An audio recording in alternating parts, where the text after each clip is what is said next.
All right, I think we're here. It's getting started.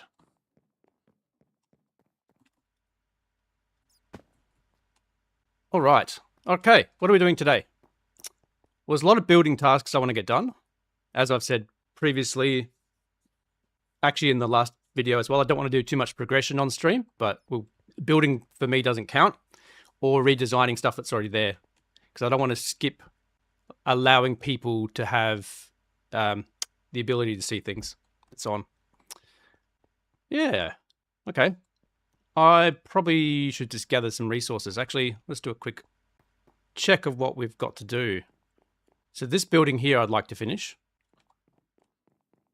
And also there's other things nearby. This has been fun to build.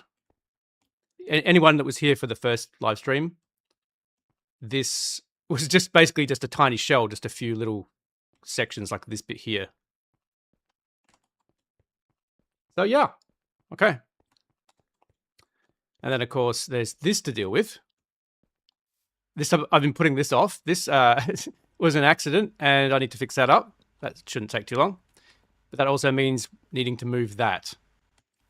So that's the plan for today, as well as perhaps getting ready for the next batch of building that I need to do, because this isn't where I'm going to put my AE2 system.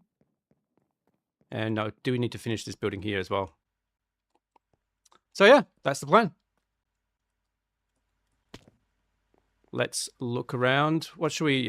need to grab some more calcite, actually. I'm going to need a lot of this. In fact, that might not even be enough.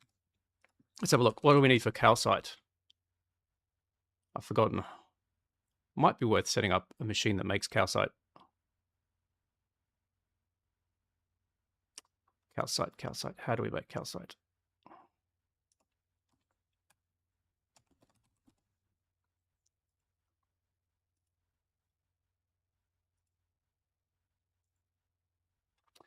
Let's have a look. Calcite. Where's actual calcite? Can I don't... Okay, there we go. Oh, okay. Just a rock breaker. Maybe I'll set one of those up. Lava. Yeah, okay. I think I've got a spare rock breaker somewhere. That's actually... Yeah, that's a rock crusher, isn't it? It's not the same. And some buckets. Got a bucket of lava. Bucket of water. Let's grab some water. Let's go set this up somewhere. Actually, it would make sense to use this drawer, because that's the one that's what actually contains the stuff that we want. It's going to be temporary. Maybe I'll just put it down here somewhere.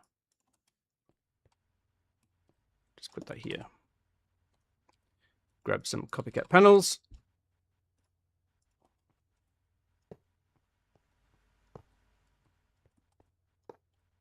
Oh, it's going to... Hang on. That's going to require power. Also, is there a way you can do it in the igneous extruder? That would be smarter, because that doesn't require... No, apparently not. Oh, hang on. Reading this wrong.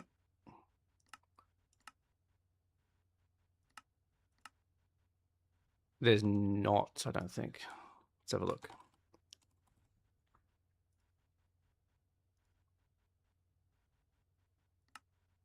No. Okay, cool. So we've got to do it this way. Did forget the power situation. I guess I can just take power from here. Some water. Put some lava. Drop this on top. I'm going to have to seal this up, otherwise it's going to... Could set fire... Oops, that's the wrong thing. Could set fire to the drawer. There we go. And drop that in there. And then it just needs power, which I'm going to have to plug in from the front. A little bit annoying. This is a bit messy. Where's my wire cutters?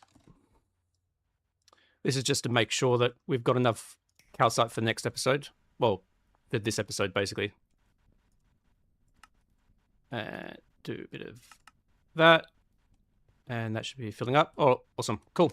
All right, I can leave that going. Because this building's made out of calcite, and I've just realized I might not have enough to finish it off. And that would be unfortunate if we ran out midway through building. Okie dokie. So, yeah, thank you for joining. What is the plan for this stream? Is it just building and Q&A? Yeah, pretty much. That's what I want to do with these streams. I don't want to really push progression too much because I do like explaining in detail in a more edited fashion what, how to get through the tiers and stuff like that. That said, I am planning to redesign something. So this machine over here, the rock filtrator, needs to be moved because of this problem here. And so it could be done better. As you can see, it's a little bit of a mess now because I can pipe in a lot of the fluids. Previously we had the, what's it called? Aqueous accumulator here as well, but I've got centralized water at the moment. And also this is going to have, I'm going to switch this over to use a cutter so that you can double the geodes, because I didn't realize you could do that when I built this. So yeah, that's the plan. And there's also a little contraption I want to build, a little kind of something, a bit of fun automation that's purely decorative, but we'll set up over here. So I have an idea for what this building might look like on top, and it involves the fact that this is a blast furnace, and it could potentially have a chimney. So if I fire this up, I'll put this in here now. You can see that the smoke goes up through and is actually visible from outside. But this, once you get up to this layer, you won't be visible any further up. So I've got a cool idea for setting up a fake smokestack that turns on when this turns on. So I'll see if we can get that working. But that's the plan for later. Okay. We should probably get cracking. For those who have watched my videos, they'll probably notice this is different. I did finally succumb to pressure to remove the machine that builds makes the bone meal and does the old style of ethanol. Because of what I've been building, it's been requiring me to expand my power. So I just had to build more of these farms. Where's the way down? Over here. So let's get down. Come on. So this is my my ethanol making setup at the moment. It's a bit noisy, but it works well. It's producing, like, this thing emptied at one stage because I didn't have enough of these fermenting caskets and also not enough potatoes to feed it. But this is now working really well. So ethanol might not be the power source I use for too much longer. I don't know how well it's going to go through MV, but I have options. I can switch to lapidary power or other things. So that's good. Okay. Do you plan on showing off the start of AE2 in a main video, then do all the pipes connections for the base on stream? Ooh, that's a good question. I'm definitely going to go walk through AE2 in a video, and then I guess, yeah, just show the main connections I need to do. Because my goal is to, how can I explain it? I want to show everything at least once. So if I won't show connecting to every single machine with AE2 unless for some reason that machine requires a different kind of a connection, like maybe a subnet or something like that, in which case I'll need to walk through it. So that's my philosophy. Like, I don't want to repeat myself. I skip over the second iteration of something if it's just the same as the first one, because I can say, hey, look at the first one. And it saves people time as well. I respect everyone's time that's watching my videos and streams. I don't want to just repeat the same content over and over. Oh, a lot of comments coming through now. I'm already in MV using ethanol and I'm not holding up. Yeah, I figured that might be the case. It's, I mean, ethanol is essential. You do need it for other stuff. So, and I looked into biodiesel. It's not much better. So I think I'm going to switch away from Oops, that's not how you spell diesel. Biodiesel, is that the right one? No, that's crude biodiesel. Yeah. There is more than one biodiesel. This is the Greg Tech one. This one.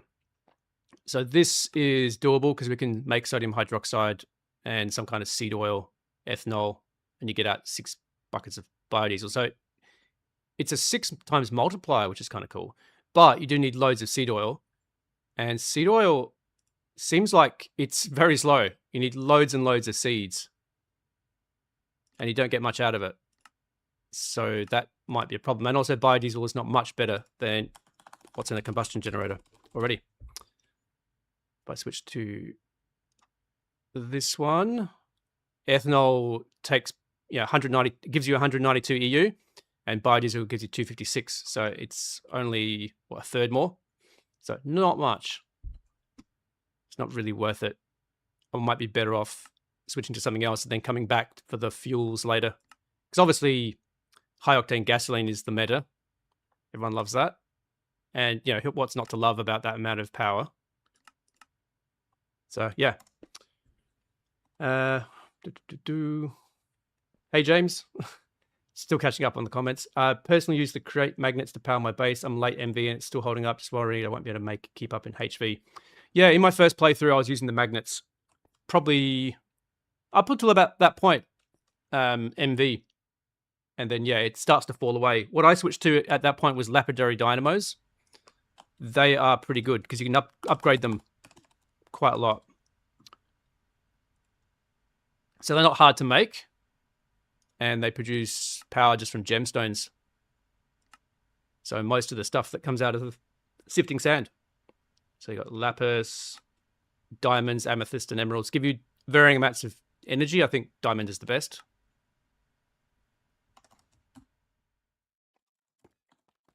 And then in the power section down here,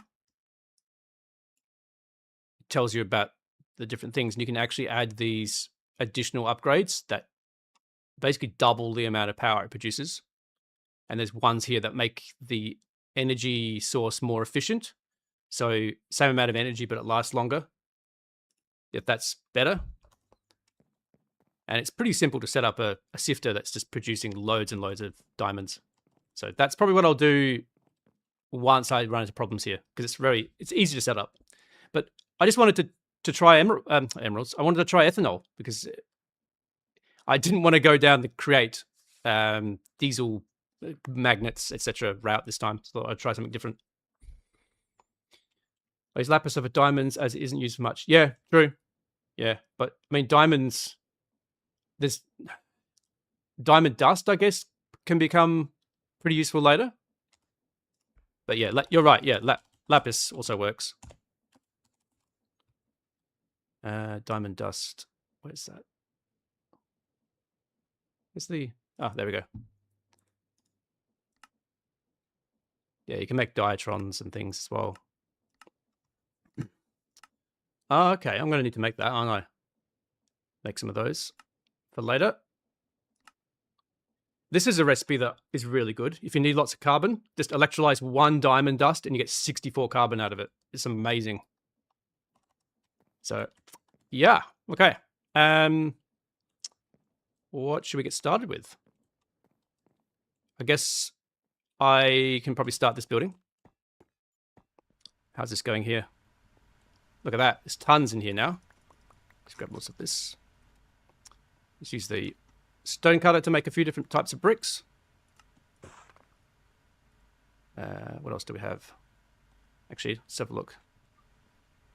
Etched, cracked. Yeah, okay. Hang on. Ah, okay. There's loads of stuff in here. Let's grab some of these. Some calcite there as well. Ah, okay. I'm going to need some of these bits and pieces as well. The inventory is going to be full. My friend and I are in late MV. We use the crate magnets that are getting 32 amps HV. That's pretty good.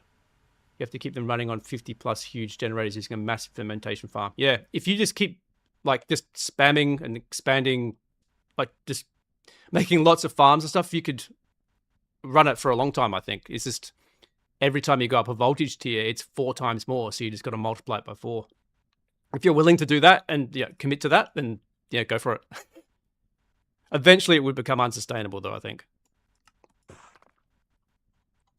I think, thanks, I'll probably switch to lapidary dynamos. Yes, yeah, it's easier to automate, and they're more energy dense. One lapidary dynamo, properly upgraded, will produce way more power than another setup because it's one block.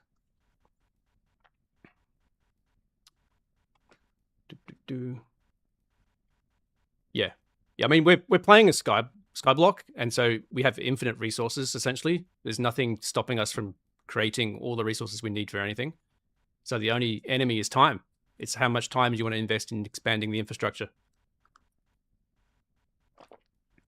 Ah, the randomizer bag. Yes. Okay. I think I'll look at that. Let's grab some different blocks here, and then that will be a good idea, I think. Where's the normal bricks?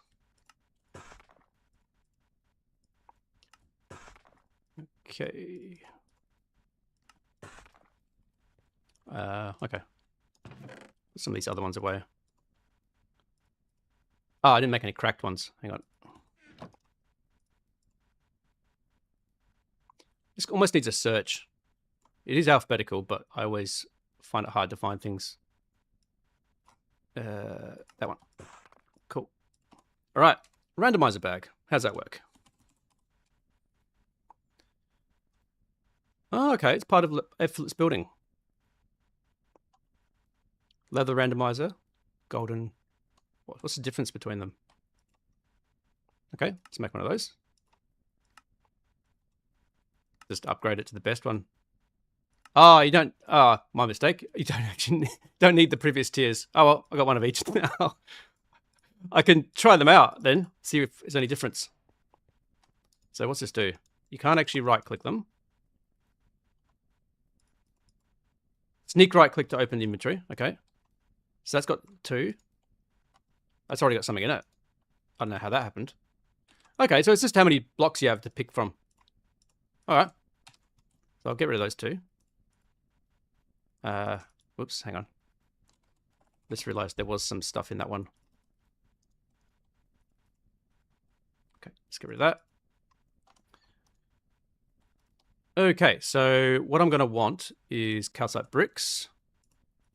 That's the main part of the bag. Put in some etched ones as well. And some cracked disordered ones.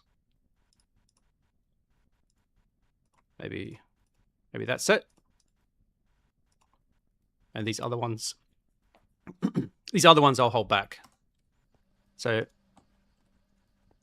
oh, that's cool. Okay. Now, does it work with effortless building? You'd think so, right? Oh, it even tells you what it's going to put. Okay, that's cool. All right. Let's give this a go.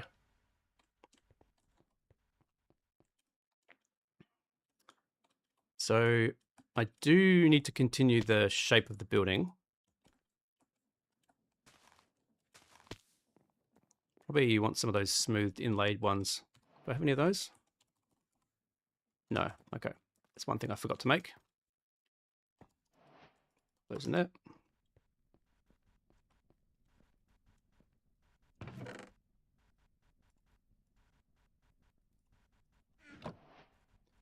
Just make some more of these.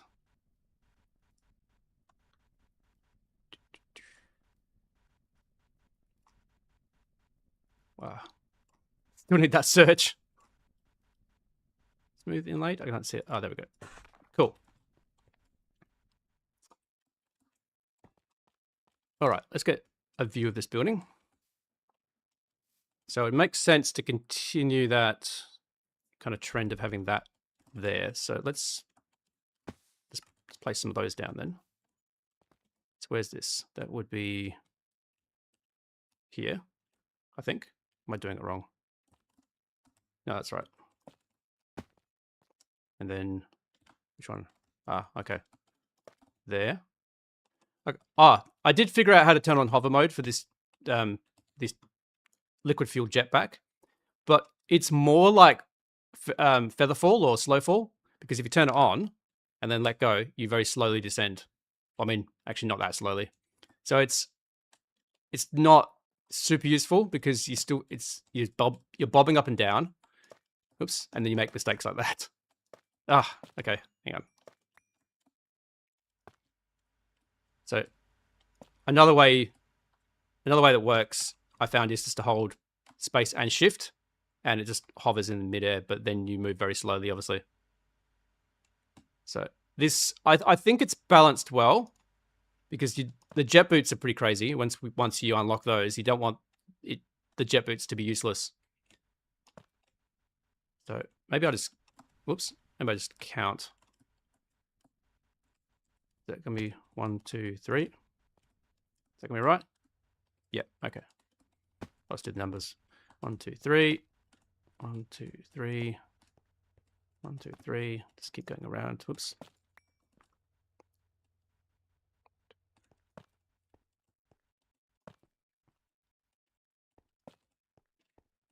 3, and then this one's 5. 1, 2, 3, 4, 5. As you can see, because that's opposite the doorway over there. 1, 2, 3, and this one might be broken as well. 1, 2, 3. Is that right? Yeah. Okay. Cool. That means this other one must be here,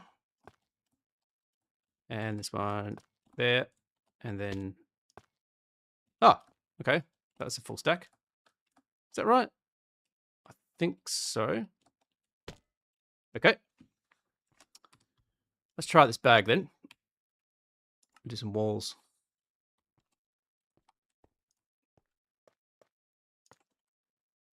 That's cool. I like that. Oops, that's a bit taller than the other one. This is much quicker. I like this. Oh, hang on. I just realized I can control the ratio. So by putting in more of one brick type, it's more likely to be picked. If I arrange these sort of on separate levels, I'll be able to see. Oh, that's actually, yeah, that's about right. I'll probably hand tweak these just to make sure that they're kind of what I want. That's very cool. Much quicker way of building.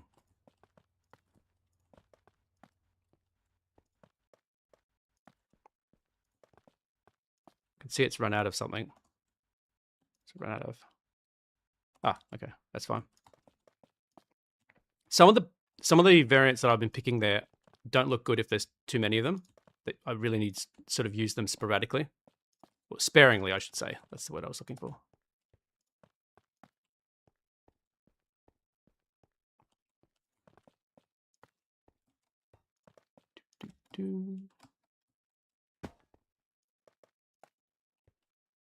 Cool.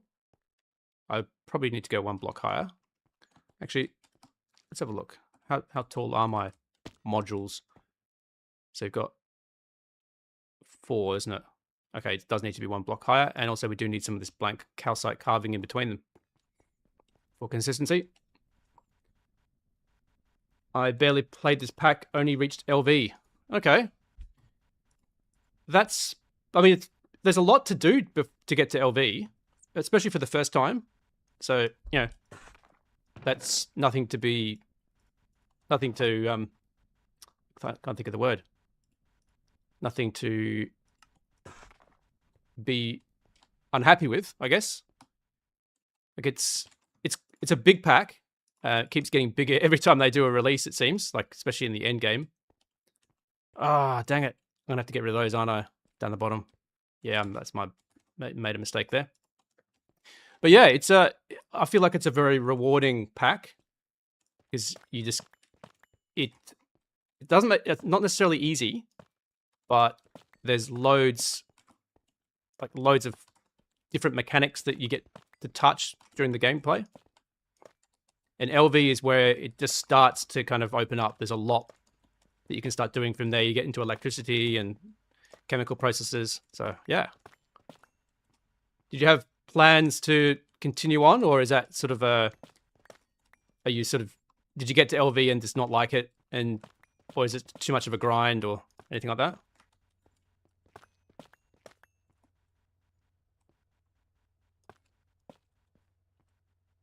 Effortless building mirrors? No. Nope. Didn't even know they existed. Might have to look into those. And I remember you mentioning you would be playing GTNH. Have you played it before, or would it be a blind Let's Play? I have played it. I've gotten to MV in GTNH. And it was basically, I've always wanted to do a video series on it, but I wanted to just try it out for the first time, not going completely blind. And I'm glad I did, because I made so many mistakes. And that's a good thing, because now I can talk about how to avoid making those mistakes when I actually do the series. Whoops.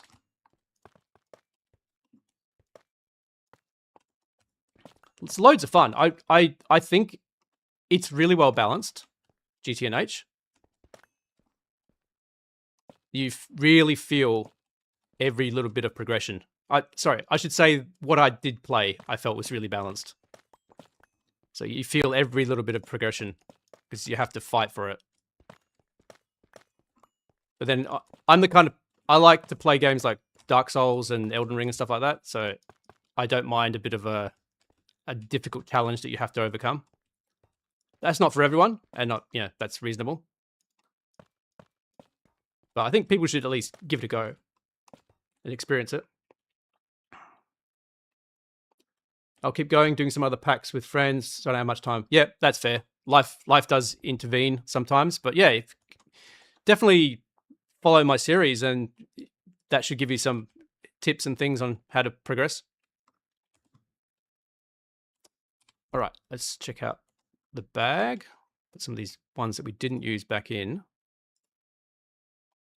Is that going to be enough?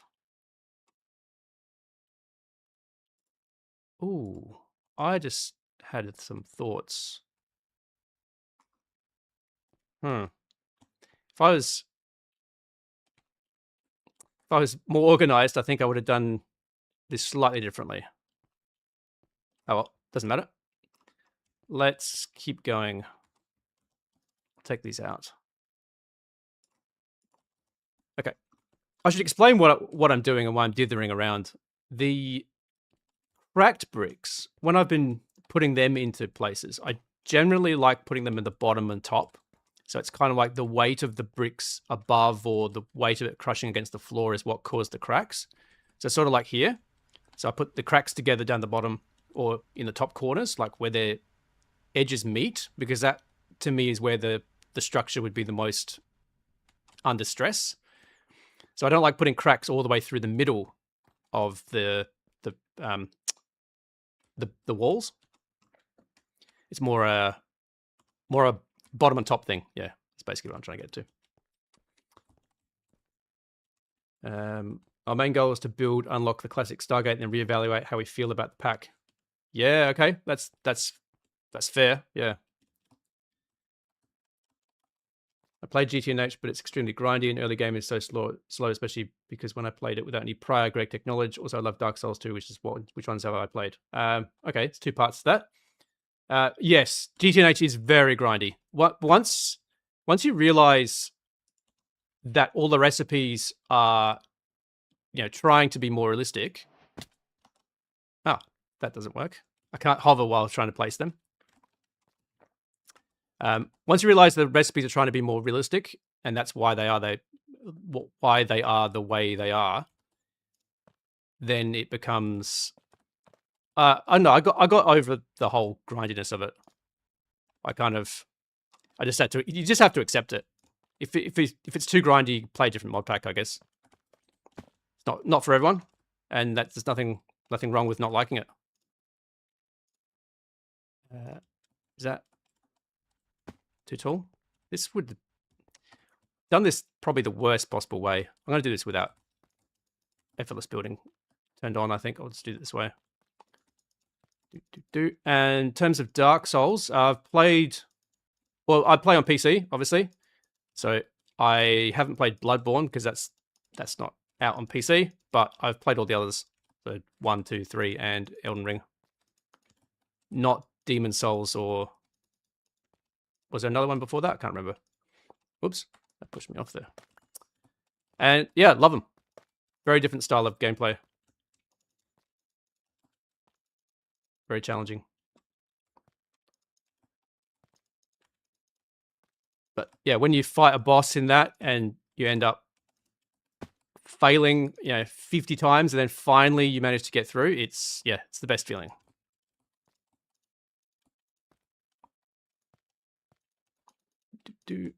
Almost finish this off. Then I got to figure out what I'm going to do with these gaps.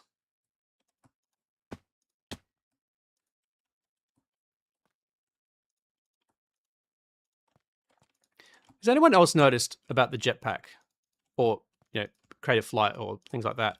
If you fly up high and then lower yourself down gently towards the ground, it still makes the sound of having fallen a long distance.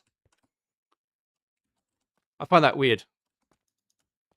It's almost like as soon as you are above the ground a certain distance, it's like, no, it's going to make that sound regardless. Like that. Anyway. Okay. That's not looking too bad. It's looking very, what's the word I'm looking for? Greek style, like with pillars and, the very white concrete. Oh, okay. Created something here I didn't realize I was doing, which is this gap here.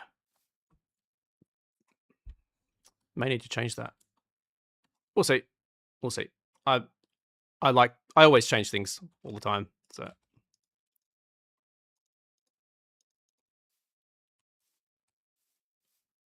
cool.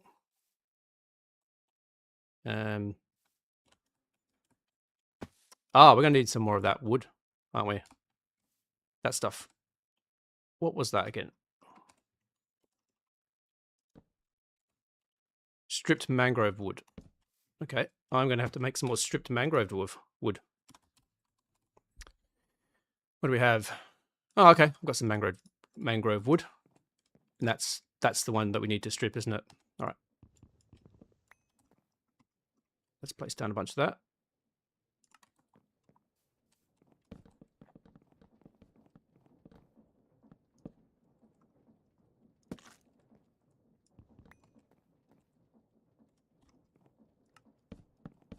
Do that.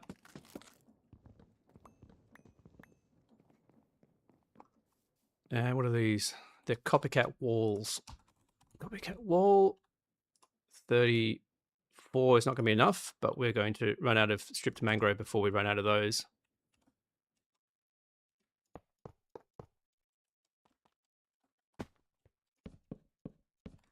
Let's put these in for now. Not going to be enough, but it'll give us an idea if it's going to work. Maybe I should put windows in this level so you can look out, rather than have it just be all sealed up. Yeah, ran out. Okay. Well, it's looking all right from the inside.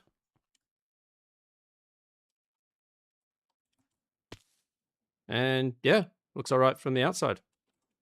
I guess we need to finish off the top of that wall.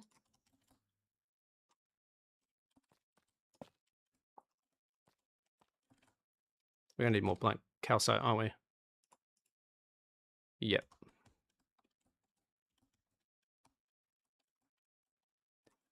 Apologies for how haphazard this building is. In terms of just, I'll do half of it, run out of blocks, then go back to do something else, and then come back and then make the blocks I need for the next bit. And it's just, that's my process. I don't plan it ahead. I don't take out a pen and paper and go, okay, I'm going to need 500 of this block. Let's secure those first. Okay, I'm going to need these. Mine is very much just in time. It's like, okay, I need this block. All right, let's make some of those. Oh, that wasn't enough. Okay, let's move on to something else or make a few more. So yeah, you don't get to see that when in my videos normally, but yeah, this is the more of a behind the scenes version, a bit more raw version of Posty, I guess. Editing allows me to hide all the mistakes I make. What have I done there? Oh, that's right. Yeah. Some mistakes I leave in because, you do have to be humble. You have to learn from your mistakes. Like I always say, you're allowed to make mistakes. Just got to learn from them. So, yeah. I'm not perfect. Anyone that says they are, I think is lying to themselves. So, yeah. What have we got here? Played GTNH, but it's extremely grindy. Early game is so slow. Yeah. Oh, sorry, we read that one. There you go. One mistake. Going back to GTNH after I've played StarTech will help a lot because I actually kind of understand GregTech now. Yes. If I'd tried to tackle GTNH without trying another GregTech pack first, I think you just don't even know where to start. In this playthrough, I remember when I played Star Technology for the first time, the first playthrough in the beta version. When I got to the early game where you need to make glass by making glass dust, I found that concept really hard to understand. Like I was like, how do we do this? Why do we have to do this extra step? It seemed like a waste of time. And because I was very much used to the Minecraft way of doing it, where you just put sand in a furnace and that's it. And having to actually start constructing it and breaking it down, mixing two things using mortars and all that, and breaking tons of mortars because you need so many of them. I found it was like that was the point where I realized I'm playing something different. This isn't just going to be another Skyblock mod pack. And fast forward to me going through GTNH for a bit, and as soon as I had to deal with that there, I was like, yep, no worries, I've done this before. And then I came back to this playthrough of Star Technology. And straight away, when we got to making the glass, I was like, yep, this makes sense. In fact, it's easier than it is in GTNH. So I was like, oh, this is nice. Like, whereas where I previously thought StarTech was a bit more grindy, I was comparing it to GTNH the second time around, and it's like, oh, this is easier. This isn't anywhere near as hard.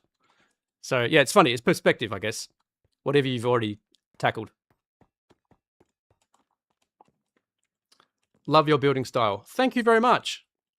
I do put a lot of thought into it because I want to make a base that looks good.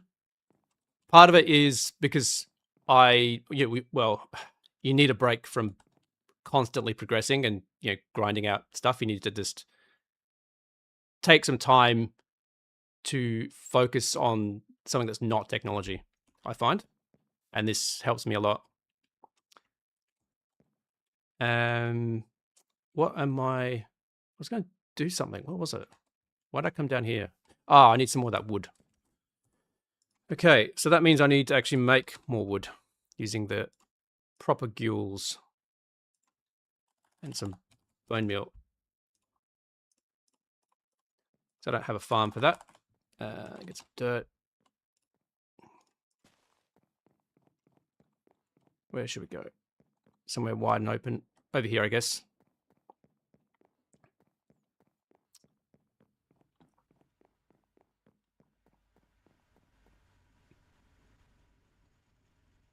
I guess here will do. I hate to... Oh, I don't need bone meal at all. I can just do that. I forgot. I hate dealing with these trees because they're mostly these mangrove roots. They're really annoying. You don't get much wood out of one either. So I can chop that. And then chop that. And do the same thing again.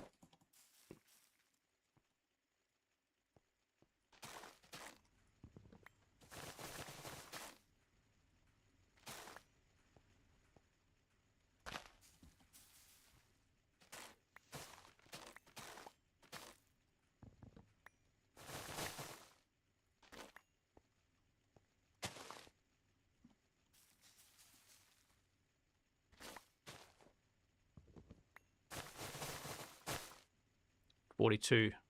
Let's get a little bit more.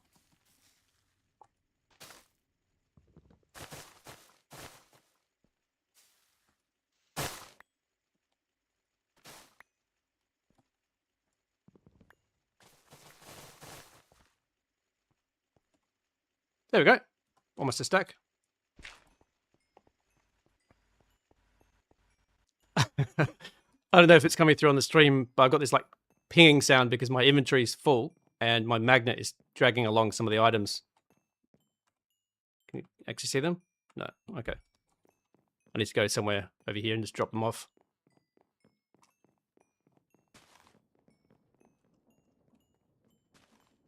Oh, hang on. I need to form these first.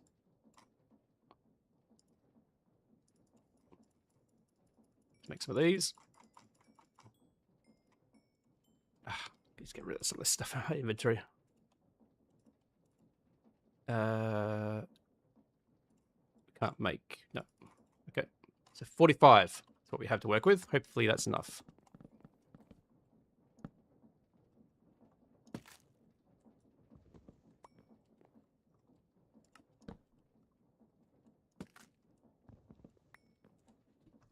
I like forming these particular blocks because they're the same on all sides. They don't have any bark showing. So every side is the same shape. And I like that color, which is why I chose it for here. Although it looks very dark here because of the shadow. Ah. And we need some more walls.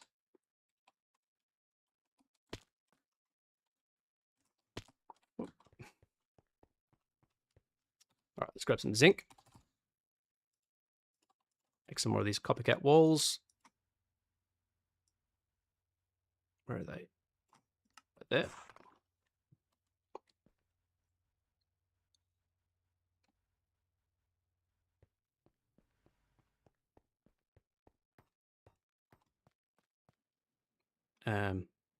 Yep, let's go up here.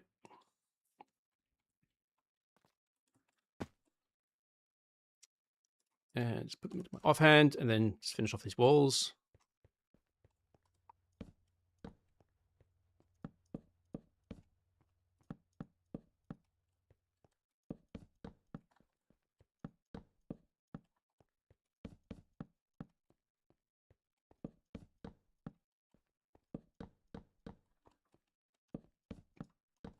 Let's do.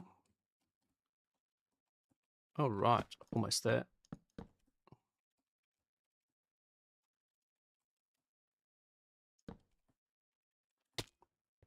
And done. Cool. Get rid of that. Oh, I only just had enough. That's good. Okay, that's looking all right. Let's put in some lights while we're here. So in the last stream, we looked at different lighting that we could use. And I ended up committing to these light bulbs, these bare bulbs, because I thought that that suited the design of this room. I actually realized this has turned into what looks like in my, like it gives me, what's the word I'm looking for? It gives me the impression that this was an old bank. Like, you know, those old banks that they repurpose for another sort of business because the bank goes bust or whatever. And they're normally very tall, very, very clean looking. It's almost like that. That's what this gives me the impression of. Rather than it being like an actual factory, it looks like a repurposed old bank building with tall ceilings. And I don't mind that. Looks kind of okay. Let's put some more of these. Ah, okay.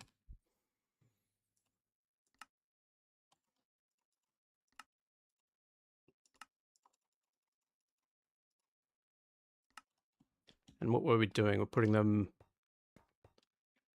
2 blocks up in the middle. All right.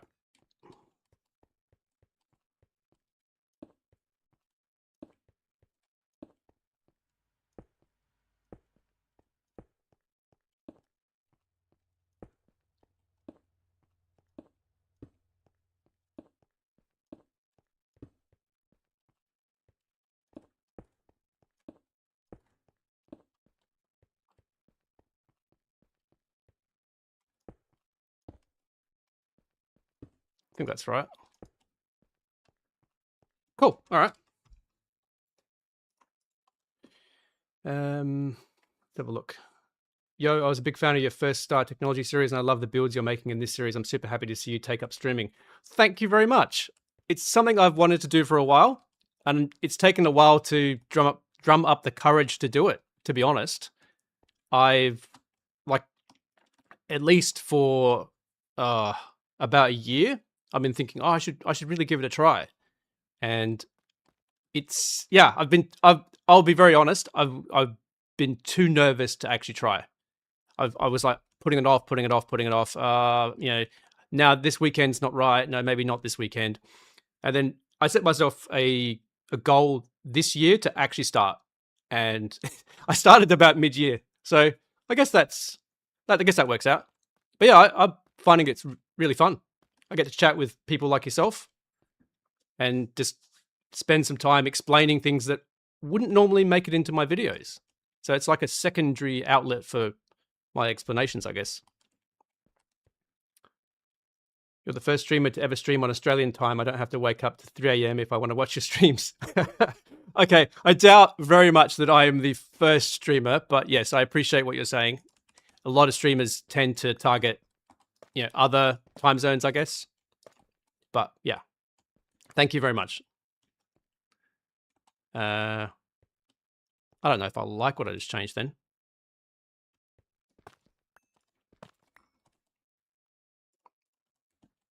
Your streams are great. Oh, thank you. This is only the second one. So yeah, definitely going to keep going. I'm going to be streaming GTNH as well once we do that series. So that should be fun. Ooh, don't like that. Okay, let's get rid of that. Maybe I'll come back to this area once I know what I'm doing. Okay. Well, that's looking cool. Your confidence has definitely grown a lot. Yes. Oh, hang on. Sorry, I skipped someone. Hey, Posty, love the series so far. Appreciate the factory safety tips. My buddies and I are playing this pack and would definitely be in violation. Yes, yeah. I just... How can I explain? So that is something that I started to develop probably a third of the way through my last playthrough, because I did want to not make it a lawn base, and I started to build buildings and stuff. But then I realized it was just buildings that contained the machines, as they would be just on a lawn base. And I thought, well, okay, let's try and make this look a bit better. And then I discovered those copycat panels and the walls, the bars that, you know, these type of things. And I thought, let's just go for it. And I just keep evolving that idea. And yeah, safety. And then once I realized, hang on a sec, we could actually make it part of the narrative, like as in, yeah, there's a reason for doing it other than just making it look nice. It's like, oh, what if there was a safety aspect? So that's sort of helped drive that, and it's helped me make decisions about things as well. So it's like, okay, would I put the stairs here? Does that make sense? Like, you know, things like that. So I think, is there an example of that? Yeah, okay.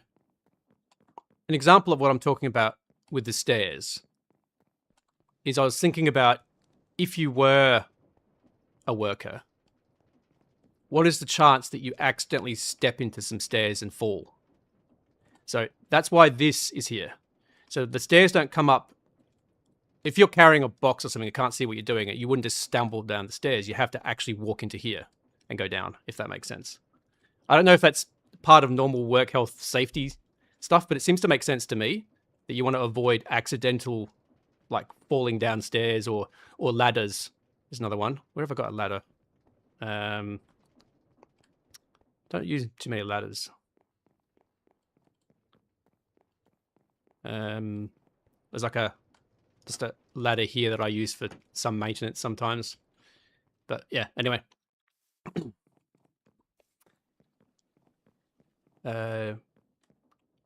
Your confidence has definitely grown a lot. Yeah, thank you.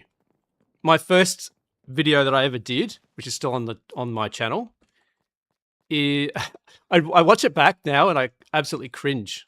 It's just full of so many, like, just mistakes that I would just edit out without even thinking now. So yeah, but it shows how I've grown. So I'm going to keep it up. I don't want to. We all started somewhere where we weren't that great, and it shows your improvement. So yeah. Safety idea has really inspired me to start building with Star Technology instead of just making a big platform. Ah, that's amazing. That's great. Here's an example of something. So this is my acid storage. So I've got some golden drums here that contain hydrochloric acid. And as part of the design, I thought maybe the acid had leaked and started to crack the floor a bit. That's why it's a bit worse in there. And then I thought, okay, well, they'd probably keep it somewhere safe away from everything else, so you don't want to knock it over. And then I had this idea as well that maybe there should be protection around the base here so that you can't just run into it and puncture a barrel or something like that. So yeah, that you start to make aesthetic decisions that are driven by real world things like safety. So yeah, I mean it's a game where we've got jetpacks, and if you fall into the void, you just respawn. So it's unnecessary. But yeah, I think it just adds some realism and gives you something to do other than just progressing. Like I said, oh, I got an apple. Okay. Thank you. I guess this thing must be full. Yep, that's full. That's going to take a while to clean out. Let's put them into the composter.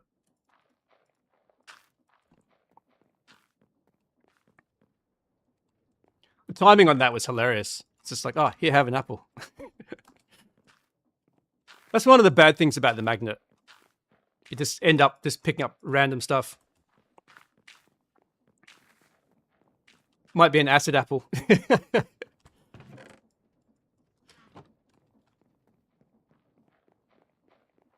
I'm always so amazed how you can build a base that kind of tells a story. Yeah, I really enjoy doing that. It helps. How can I explain it? I don't feel I'm a super creative builder. As in, I don't have a lot of creativity when it comes to building a fancy looking building with lots of different things. I try and anchor it to the real world, and that helps me overcome that, if that makes sense. So I start to think about how the building would actually need to be used. And so that means that it bridges that gap. So it makes it look like I'm a little bit better at what I'm doing than I actually am. So yeah. Anyway. I think I need to extend these up. So I need to get some more of these walls that are made of granite. So there's a few different choices we have here. We have this granite. We have polished cut granite. So let's make a few of each. And that way we can just intermingle them. And that gives us some texturing.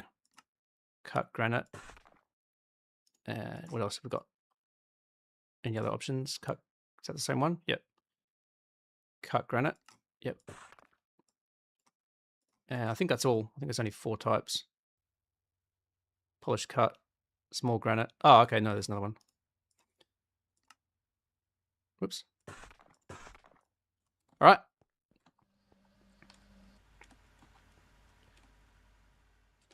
So how did we do these? Just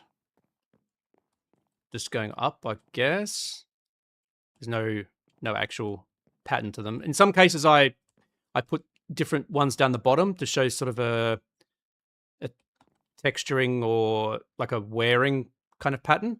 So ones that are more exposed to the elements get weathered more. Like here, for example, I've put all of the rusty looking ones down the bottom because they'd get splashed back from the ground and stay wet for longer. And then these would, if there was rain, it would run down and collect down the bottom. Is what I'm trying to say. All right. Maybe extending these up 2 would be enough. Well, that one looks really rough.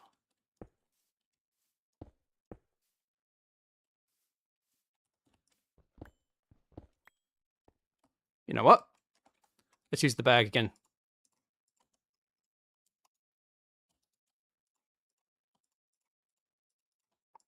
Randomize a bag.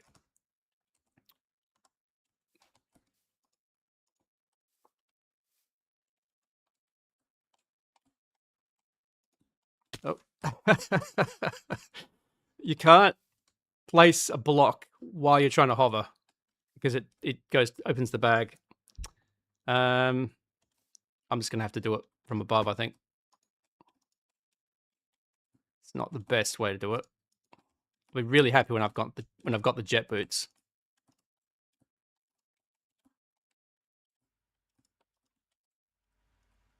This is terrible.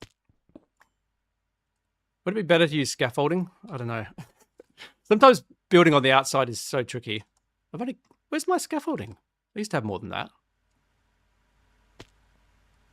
On this side, I don't even have those yet. Okay.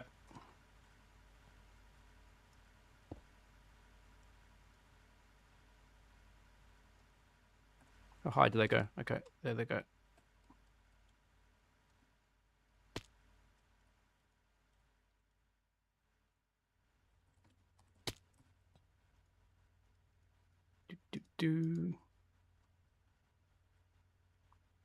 As an occupational health and safety professional, I enjoy seeing those details in people's builds. Oh, wow. Okay, that's cool. I love that. Yeah, I've never actually met anyone whose job is that. That's pretty cool.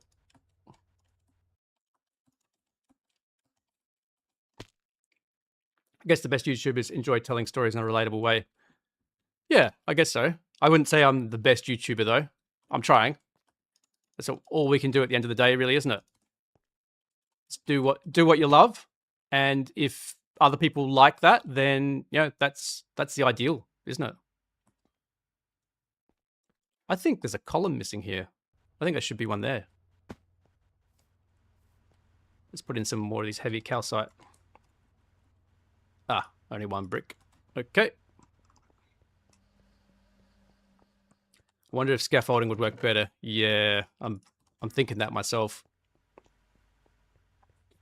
This is a cool thing about these blocks, the heavy calcite bricks or any of the heavy bricks. I don't know if people have seen this, but they care how you place them. So if I place that one there and then place this one on the underside, it joins the two textures. But if I place them, excuse me, if I place them so they're not like on against each other, they actually stay separate. So I've used that technique here to have this be 2 blocks and then that's 2 blocks. And also holding down shift can do it as well. So if you hold down shift, it starts a new one. There we go. Get rid of those. Hey, Posty, tuning in from my holiday in Italy. Wow, okay. Love the videos. Thank you. I enjoy making them. I wouldn't be doing this if I wasn't enjoying it.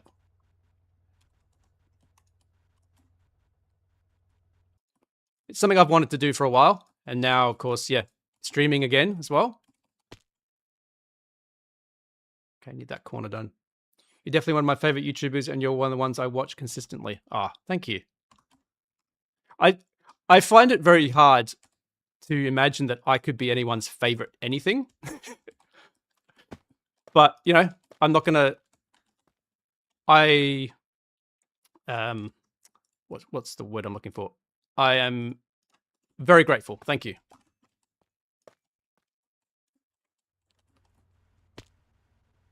That's looking better.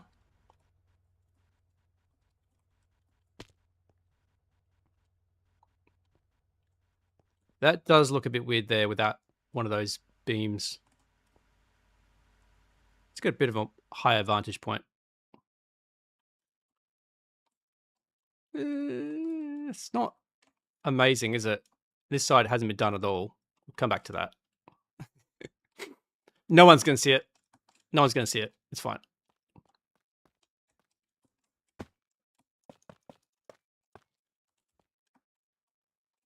Let's come over here. Okay, need to extend these ones up.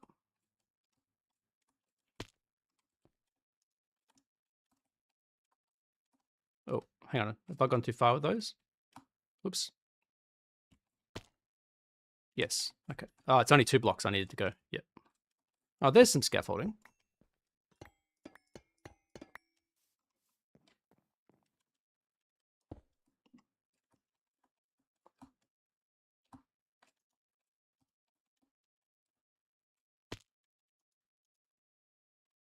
Yuck. Don't like that. Let's just make it one shorter.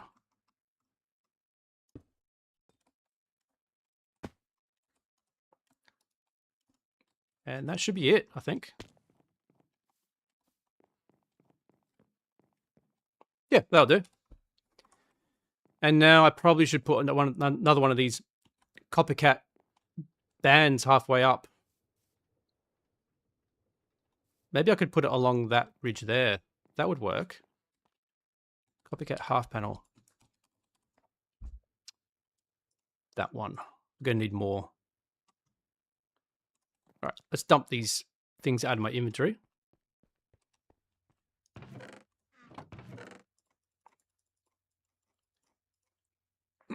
Your upload notifications definitely make my day. Ah, thanks. In the first series I did, I was uploading every week, I think, but I found it was hard to maintain that schedule. And I actually felt like it was almost becoming a job towards the end of it. And that's when I realized I need to change my schedule. It just wasn't sustainable. And I wasn't able to put the amount of quality into my video that I wanted to. So I changed that. So that's why I got this 2-week schedule now, and it allows me to spend much more time on it.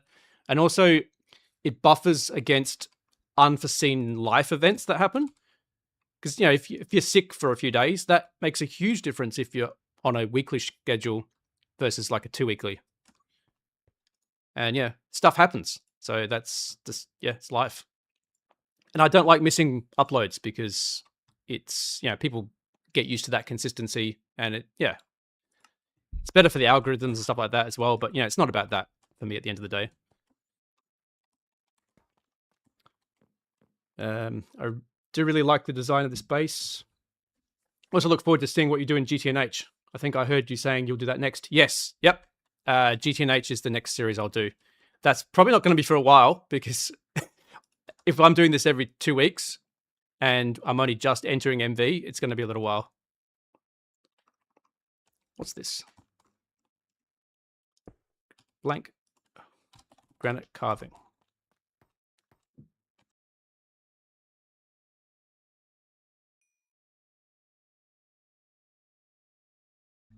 Ah, free tree. Might turn this off, actually. Don't need this right now. Wait. Didn't I just turn this off? Where did I get that tree from then? Okay, whatever. Granite. Whoops. Where can we get some granite from? Okay.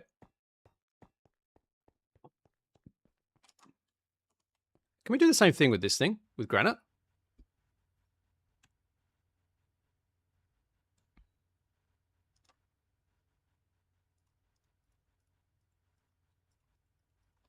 No. Okay, voltage tier too low.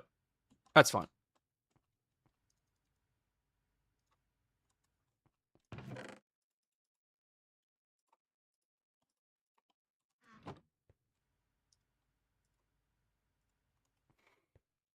All right. Some of those, and some of those. Got the coppercat half panels. Now we do the same thing again, like trying to hover around the outside. Maybe scaffolding would work better. Scaffolding's easy to make. Just andesite alloy.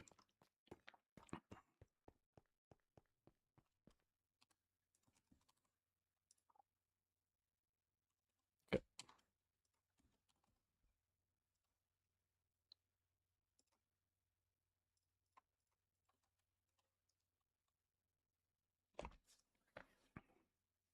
Don't blame you at all. You have some really high quality videos. Definitely worth the wait. Ah, thank you. I put in a lot of care, I guess. For me, it's not about getting out the video. For me, it's about communicate. But how can I explain it? It's about clearly communicating. It's too hard to put it in those terms. I basically just want people to try the mod pack, and by going through some of the tricky stuff and explaining, I'm hoping that it gives people the confidence to do it. That's what my mandate is, really. I started playing Star Technology, loved it, and thought, how can I share this with other people? And I thought, well, maybe other people might have the same problems that I did. And now that I've figured them out, maybe I can give back and explain how to do certain things. And so that's where it all stemmed from. And so, yeah, I can't remember the point I was just trying to make, but yeah, that's where it's at. Oh, dang it. Let's do this.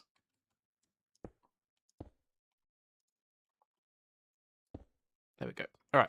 I did put this a bit too far away, didn't I?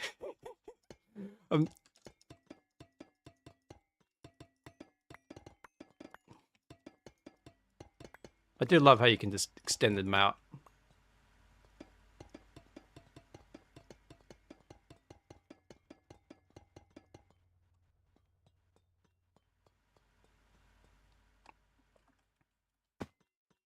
Scaffolding's pretty useful. Before we go any further, let's see if that actually looks good. Would it be better in the top part of it, I wonder? Like up there instead.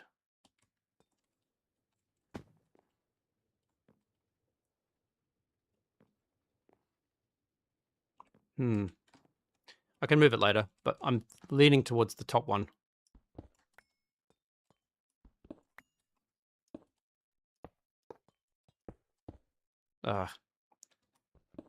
Dang it.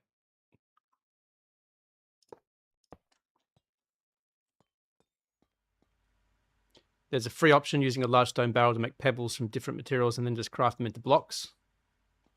Yes, yep. That is an option. I don't have one set up at the moment, though. I've recommended your channel to people for the purpose of learning. Ah, thank you. Yeah, that's sort of my target audience. I try and make it entertaining, and I also try and make it so that you learn something. And like I said earlier in this stream, I'll explain something once and then maybe call back to it, but I don't go into as much detail the second time. The idea is that they should be able to refer back to another video to bridge that gap if they've forgotten.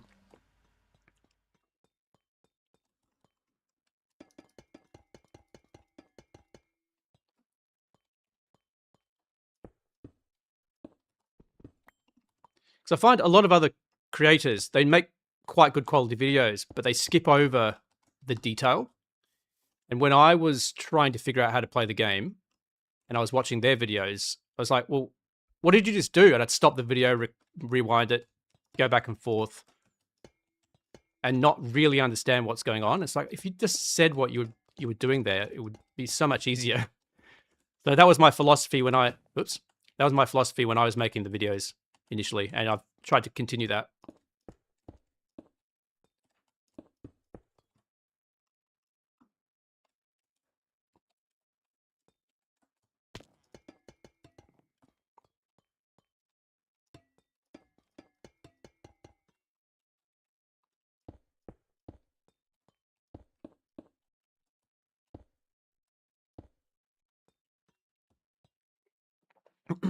I don't fully like the fact that there is a gap there, but I don't think we have much choice with that. Where's the slab? These can be quite good. Let's see what happens if I do this. No.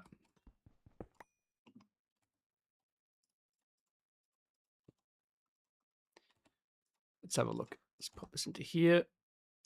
Okay, probably clear out all this now.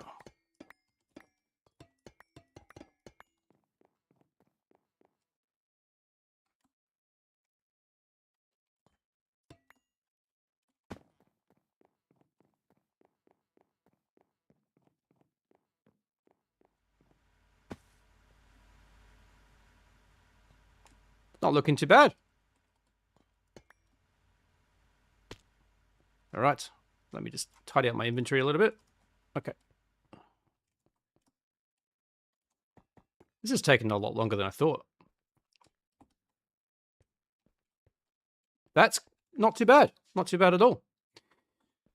I need to decide which part of this room is where I'm going to put the MV power. Because I'm going to do something similar to what I've done down here. In that there's a bunch of combustion generators just underneath the stairs here. It's a good spot, actually. That's not nice and tucked away. I need to do something similar up there for the MV combustion generators when I place them. So I'm not going to do that now, but I just need to have an idea as to where I'm going to put them. Maybe here? Because this is out of the way. That could work. Like if I went, what's it called? Chain link fence with some coppercat panels like this. I can't do it on that side.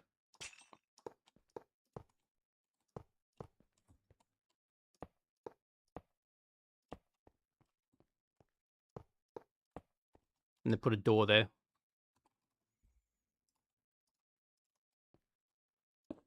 Oops. Oh, hang on. Safety first. The door needs to open outwards. Or is it outwards or inwards? I can't remember. There's a rule for how you should have doors like that. Because it's... If a door opens inwards, then obviously if you're up against it, you can't open it. Yeah, something like that.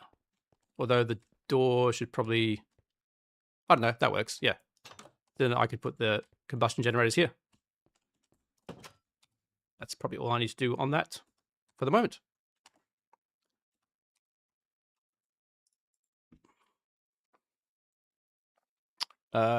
Lost track of the comments. I agree. That's one of my favorite parts of your videos. Everything gets broken down and makes it much more enjoyable to follow along. Yeah. Oh, thank you. That's what I'm going for. Trying to explain in detail where required and skip over parts that don't need it. So yeah, that's the gist of it. And also, obviously, we have the Discord for those that aren't aware, and a lot of people are asking and answering questions in there. So if you need help with something, that's the place to go. I should mention my own Discord and also the Star Technology Discord. There's a lot of people in there that are happy to answer. Hi. Yeah. Hi, Caro. It's nice to have someone who's playing through an updated version. A lot of the videos right now are on older versions of the pack. That is quite an interesting comment because obviously my first playthrough was on the beta version and it was incompatible with the later versions, so I couldn't upgrade. And the year-long playthrough that I did got out of date. And so everyone was saying, oh, this quest log doesn't look like this on my version and stuff like that. And so by the end of it, it was very, very dated. And I realized it was probably a mistake not to stay up to date. So with this pack, I started on Eta. It's now Theta, which I've upgraded to. I'm going to continue to upgrade it as we go because I don't want to fall into that trap again.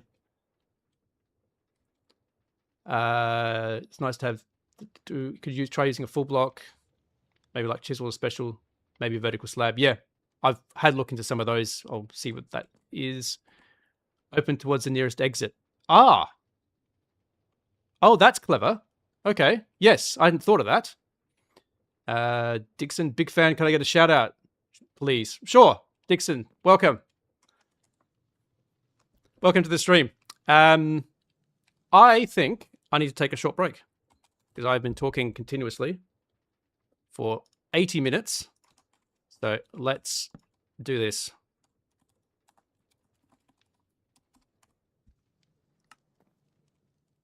And just leave it like that. So back in a few minutes.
All right, I am back. Hope everyone is doing well. Needed to just clear my throat and just get some more water. Last stream, I didn't really do that enough, so my voice was a bit gravelly towards the end. I'm trying to maintain it a little bit better this time around. Still part of the process, right? Learning. I mean, I naturally do that when recording the videos. You just have to take a break. But yeah, obviously, when you're streaming and doing it live, it's a different story. What am I going to do about this bit here? I don't know what to do. This path here doesn't go anywhere.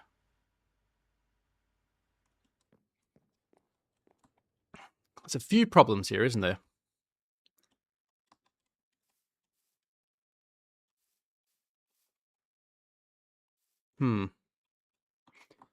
Actually, one thing that's worth doing every once in a while is getting a bird's eye view of the base. So let's do that.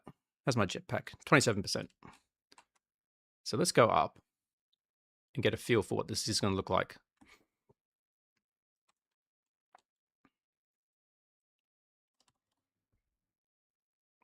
Okay. So a plan that I've come up with for what this base is going to do over time. Obviously, we started here.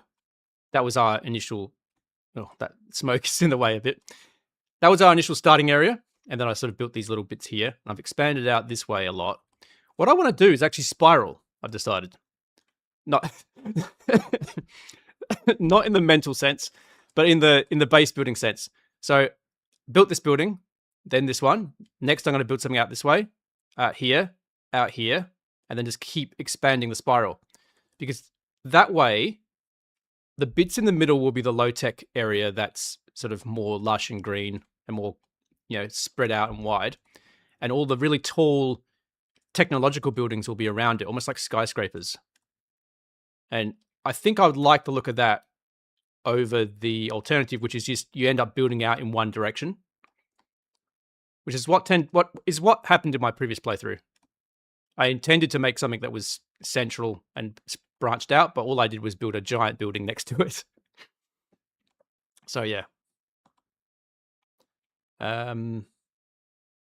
Staircase down. Yeah, I think maybe I'll come to that in a second. Hang on, let's go through these comments while I was gas bagging.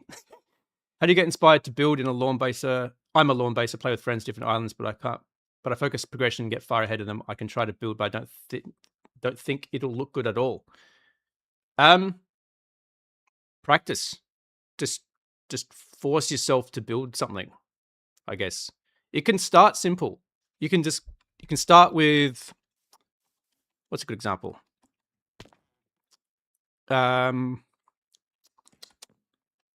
Building. Okay. So obviously when you hit LV, one of the things when you're in LV, one of the things you start to build is things like this, which creates sulfuric acid. Rather than just having it, on a bunch of grass or just out in the nowhere, build something over it. Think, oh, okay, this needs to be protected from the weather. That's another interesting thing that I discovered in GTNH, but we'll come back to that. So you keep it safe, keep it protected. So it could just be, I'm just going to build a roof over it with something supporting it. And then later on, you might go, well, that's okay for it to look like a little bit like a shed or a lean-to. What if I made it an actual building with walls and a roof and doors? And it sort of evolves from that. And the trick is just to try. It's not something that you just become good at like overnight. I don't think anyone that's a great builder, and I'm not saying I am, by the way, anyone that's a great builder did that overnight. They built really rough looking stuff to start with and then got better because they practiced. So I think that's the key. Just force yourself to do it. Just go, okay, no, I'm not going to lawn base. I'm going to build something here. And in your case, it might actually allow you to slow down your progression so you stay on par with your friends. Because I think that's, you all want to go together. Like, you don't want one person racing ahead. It's a little bit, makes it more difficult to manage progression. And yeah, you can help each other out. And the other thing is maybe help them. Maybe sit down, maybe help with their base as an idea. So yeah, anyway. Take progression slower. Yeah. Yeah. You don't want to burn out. Progression leads to burnout. I've not burnt out doing any of this building ever, like building buildings and doing base design. You burn out from just trying to get through progression. So yeah, it's a balance. All right. So what can I do to fix this up? So if I was to get rid of this floor, like let's say that didn't exist, and I just put bushes there, that would mean there's no good way to get down to that other section, which would be a problem. You don't want to have to go through the building. So that makes no sense. So if I put stairs, how would that look?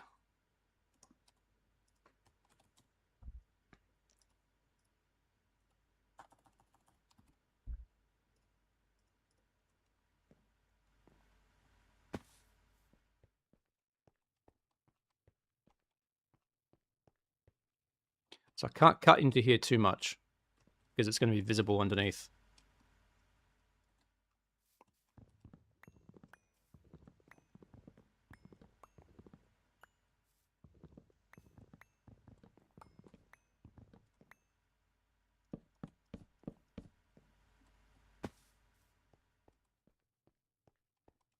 Oh yeah, that works.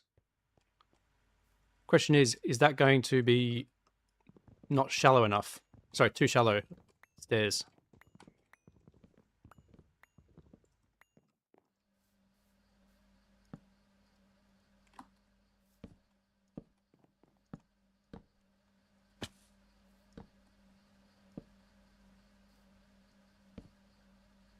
Oh no, that's fine. In fact, I could move it, couldn't I?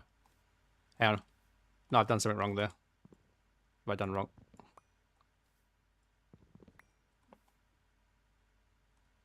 In fact, I've done something wrong there as well.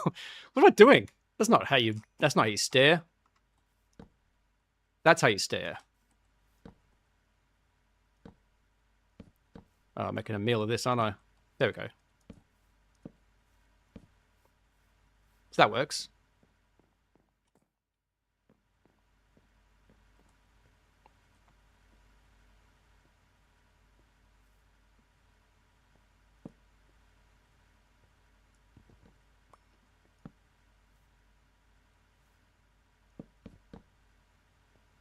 Yep, I think that's what I'll do.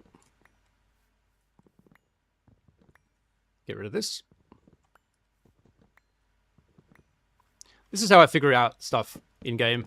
I don't necessarily plan it well to start with. It's just like, okay, is this going to work? Try it. No. Okay, undo it.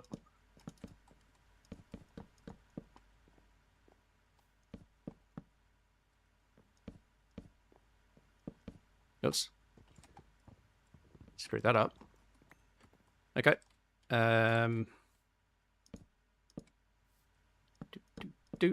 Oops.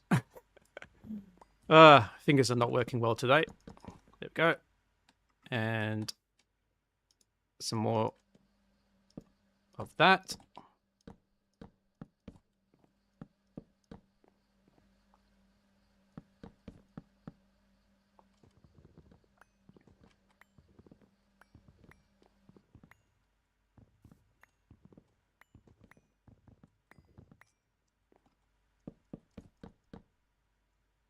And there we go.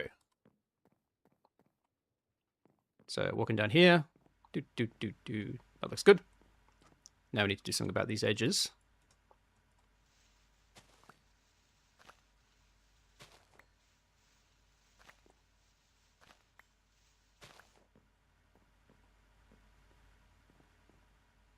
Let's grab some more dirt.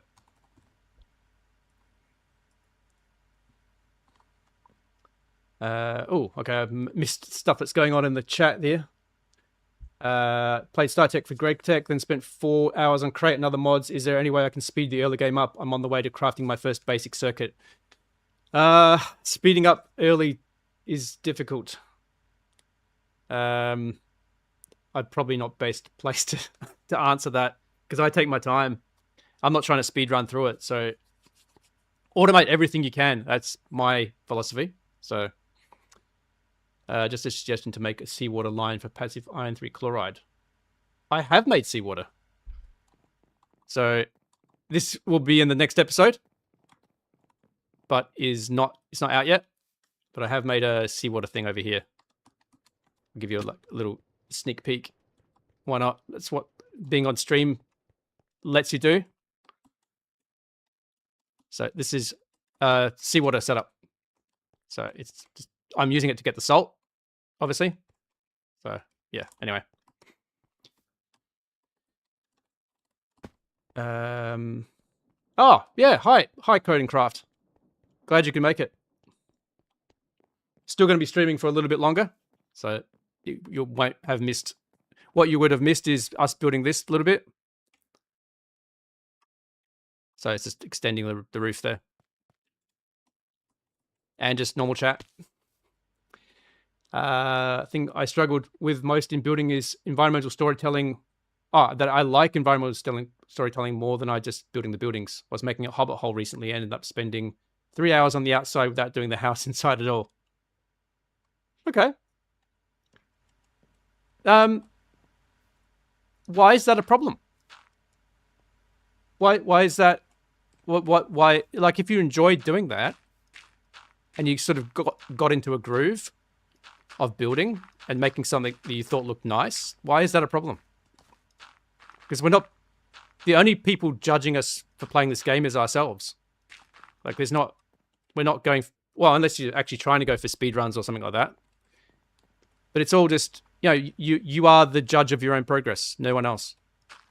So don't try and compare your builds to other people. I mean, use it as an inspiration to be better, if that's what you want to do.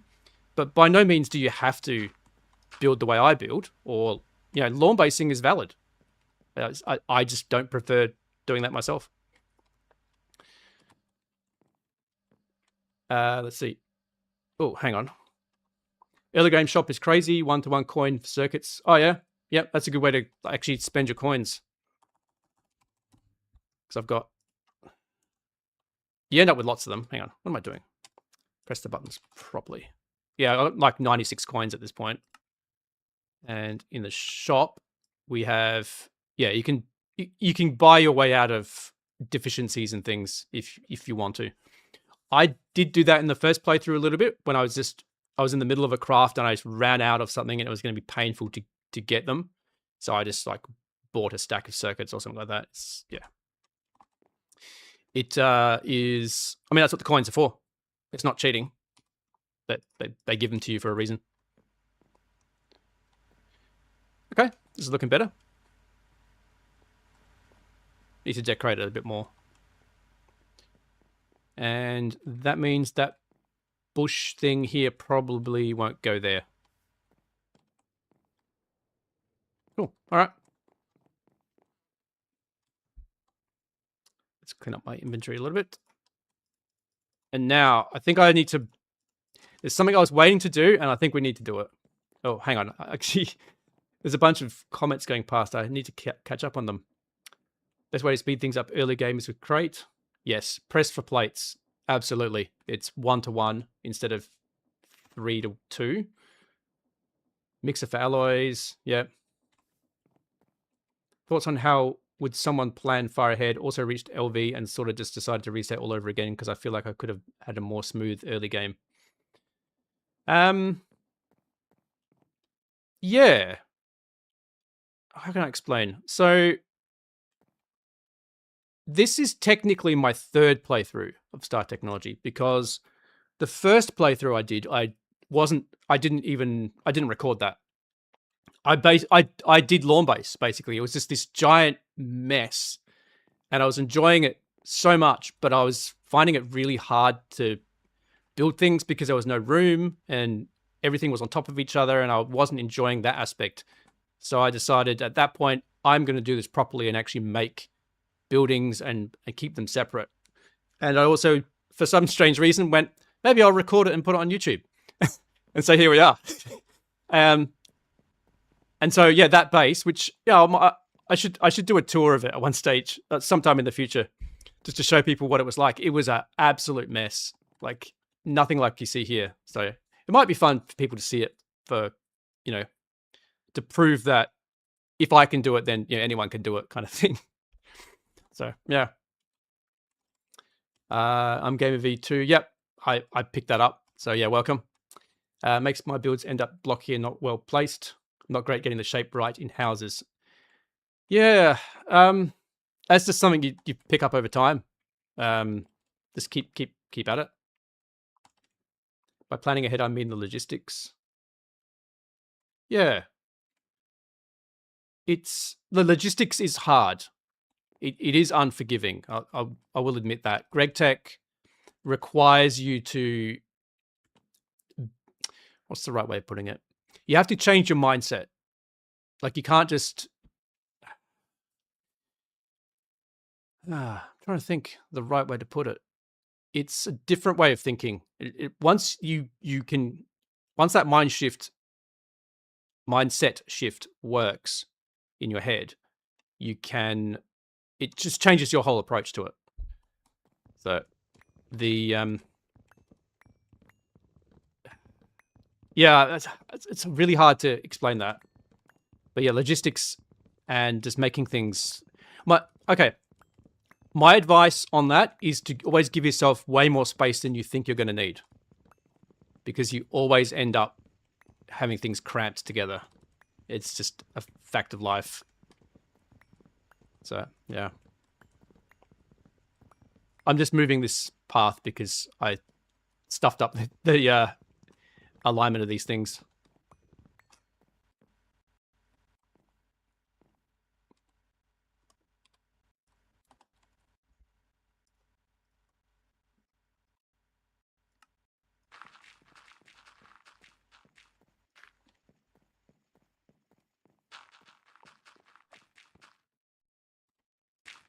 Just came back from an overnight AFK session in GTNH, only to see my fusion reactor has power failed a while ago. Oh, that's rough. Oh, that's rough. Yeah. I don't like AFKing. What? In games, if I can avoid it. I find, actually, that's another good point. Oh, okay. Let's try that again. A lot, like I found in Star Technology, when I played through before, one of the reasons why I started to just do building and landscaping and stuff like that in the previous playthrough was some of the crafts were taking a long time. And rather than just sit there AFK, I thought, well, I could be using this time improving how things look. And it just kind of, it took off from there. So if you're waiting for a long craft, you could just sit there and just, AFK and go do something else. Or you could actually play the game. Do building, whatever you feel like, really. So my personal philosophy is I don't want to just have the game running when I'm not there, because it's not really playing. But, everyone do your own thing. That's what the game's about. Oh, I'm going to have to move that, aren't I?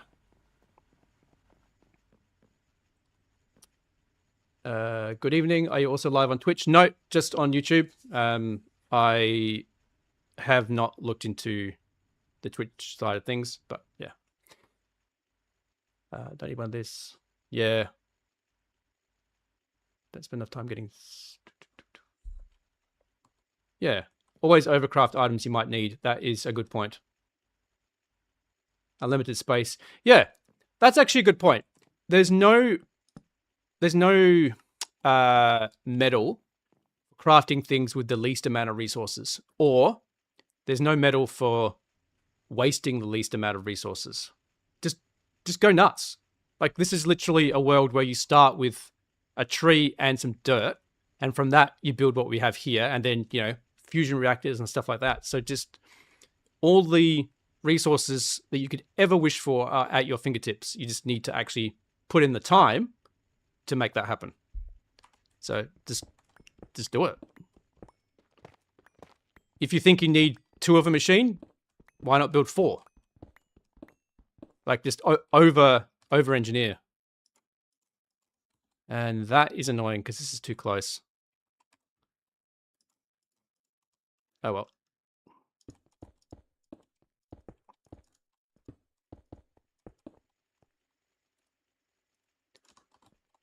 Do a bit of this.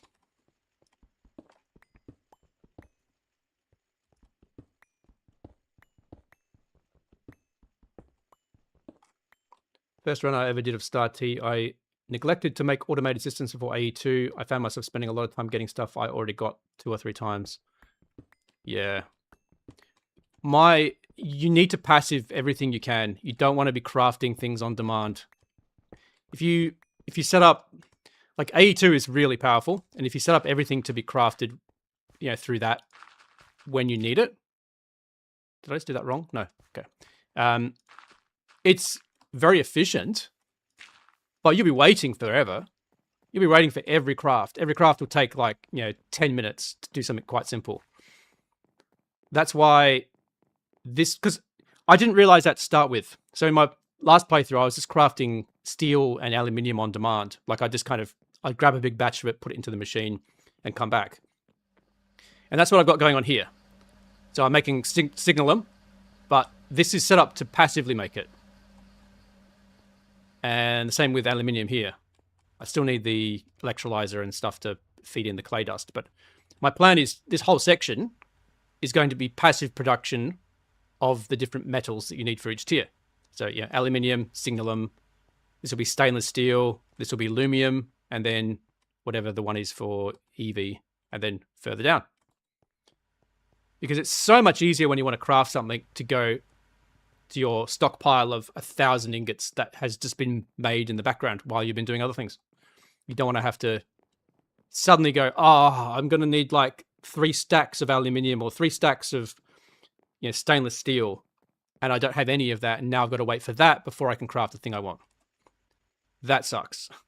So that's a way of improving your experience with the game, is spend some time crafting the building machines to do the heavy lifting for you. That's my philosophy.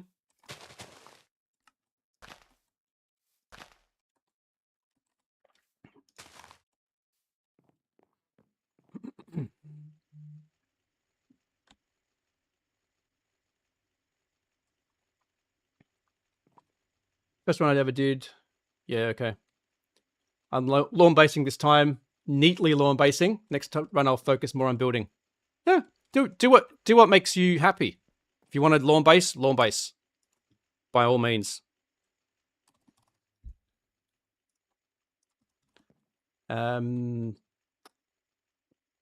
Especially early game, if you set up a crate auto smelter and sieving, you'll have enough resources for anything because it will just keep going in the background. Yeah. Very true. How do you efficiently automate hydrogen gas? I'm in HV. I'm starting to automate everything. I think formic acid. Yeah, I think formic. Whoops. Formic acid might be the meta for that. So once you make formic acid, I think you can break it down, something like that. Yeah. So if you've got formic acid, you can electrolyze it to make hydrogen and oxygen and carbon. And then making the formic acid is carbon dioxide and water, looks of it. So you can recycle the oxygen. Yeah, I think that's a closed loop because you can react the carbon with oxygen to make carbon dioxide. Yeah, okay. Something like that. I'm not at HV yet, so I'm not sure. Laser IO, great method for the logistics once you reach LV. Pipes and wires mess is truly a nightmare, and it's partially why I'm resetting. Yeah. I didn't use laser IO in my last playthrough, and I've used it everywhere in this one, and it works quite well. Now, that's actually something I was possibly going to do on this stream as well to tidy up some of that because it's a bit of a mess. But laser IO is pretty powerful. So this is something I've set up just recently. I've got an aqueous accumulator going into a fluid cell and an igneous extruder going into a drawer. Excuse me. And there's a laser node here. And what I've done is I've got this extracting from both of those and just putting it into the network. And I've picked specific colors that match the item. So this is a fluid channel of water, so it's blue. And this one here is cobblestone, so it's gray. And then where I need it, I just pull water in from the network. So it's kind of like it's like a little bit like AE2 in the sense that you can just transmit items and fluids just effectively as data without it having to have a physical pipe. Because if I was shipping water from here all around the base, there'd be pipes everywhere. But instead, there's just these lasers. And so I've got that. Actually, I'll show this. It's a bit of a mess. I've got this running all the way underneath the base in different directions and popping up in key areas. But where I need the water, I just put in a fluid card and tell it to extract, and I just get the water out. So in here, for example, I need the ethanol to come in here to power the combustion generator, but I also need water to go into this machine here. And so on this side here, I've got that fluid card inserting on that channel. So that we get water. It's very convenient, and I need to implement it everywhere. Oh, this has stopped. Why has this stopped? Ah, we need another drawer.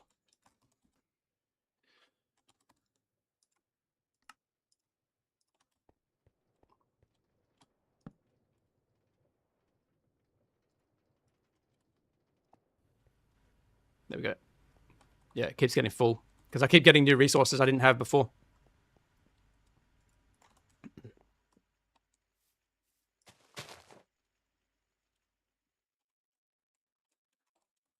Okay.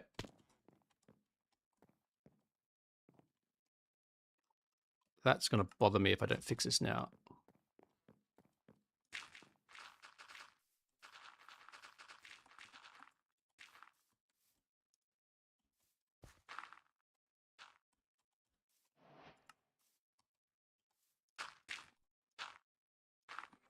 All right.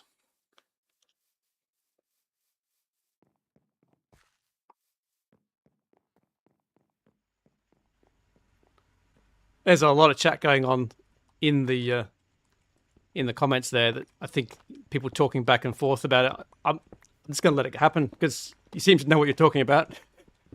I'm not going to just double up. But yeah, that's one thing I want to do. I want to foster a helpful community, and so far I've done that. I want to thank everyone in my Discord. They're being very friendly and helpful, answering questions. And so yeah, because we get a lot of beginners coming in asking questions, and you know, some people might say they're asking dumb questions, like stupid questions that people should just know the answer to. But you have to remember, everyone starts from nothing. In the game, like in Star Technology, but also in life. Like you don't always, there was a time when you didn't know the piece of information that you are now claiming to be so clever because you know it. And so why would you look down on someone for wanting to learn? So yeah, that's my philosophy is, you have to be open. You have to, share your knowledge that you have. And yeah, it's because then they will go on to share that knowledge themselves.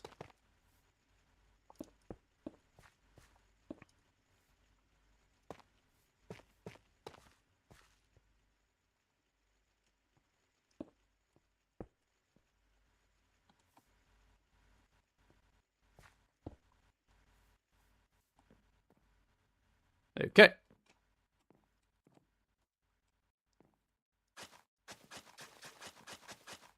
That's just to remind me that that's supposed to be a doorway. I need to fix that later. Okay. Why do I have an extra one of these things? All right. Okay. Just found out about your Discord today. Definitely going to check it out. Yes, I don't always reference it in the videos, but it is in the link in the description of every video and also in on my channel page. So there's no cost to join, and I don't do memberships or anything like that.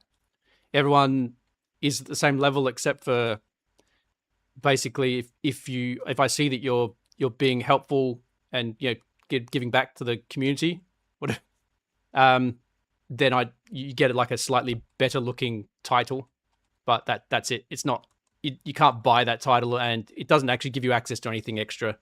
It's just a sort of it's like a thank you from me, really. So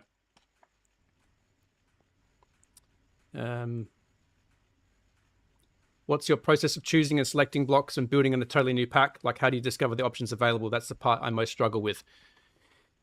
In a Skyblock, like Star Technology, it's good in the sense that you start off with not much. You start off with very limited options. Because to begin with, because you're not building in creative, right? You can't you don't have access to every single block possible. Like, all these different types. You don't start with that. You start with something simple. You probably start with, cobblestone. And then you can get slabs, stone, and then you can get diorite and granite and stuff like that. So your palette expands slowly over time. And the key is to explore each of those individually. So not sure I'm explaining that well, but like here's a good example. So when I started in this area here, all I had access to was wood and stone. So that's why the flooring is wood and this building is made of stone. And then as I progressed a little bit, I got access to andesite. And so this building is made of andesite and stone and with some diorite for detail. And so that allowed me to play around with those different palettes. And then as I built this, I had access to much more, so I could do some more decorative things. And then over here is where I started it really opened up, because all of a sudden I had access to calcite, I had access to granite, lots of other things. I got steel. And that's why, this is all iron and steel.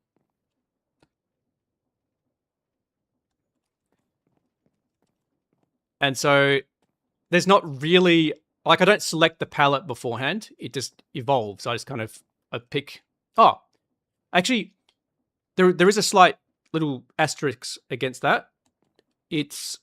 I try and build with the tier of technology.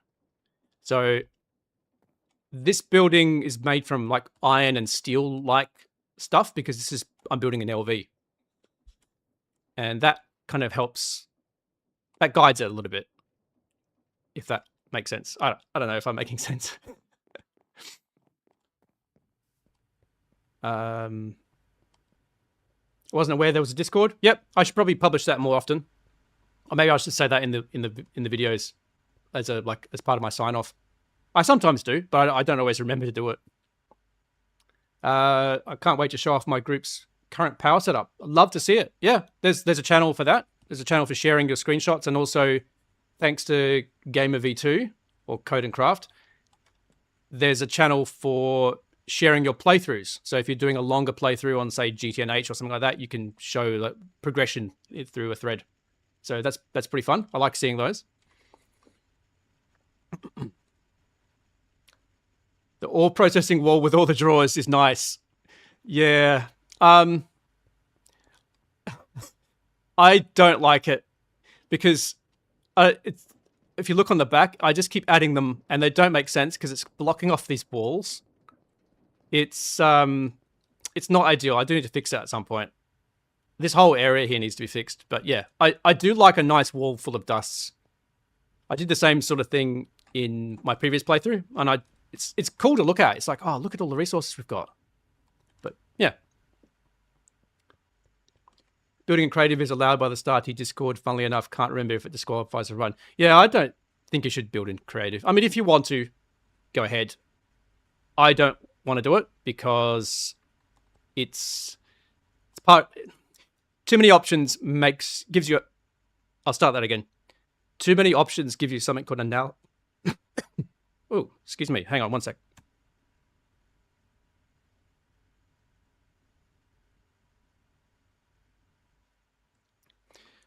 That's better. Need to remember to have drinks of water so my voice doesn't just lose it.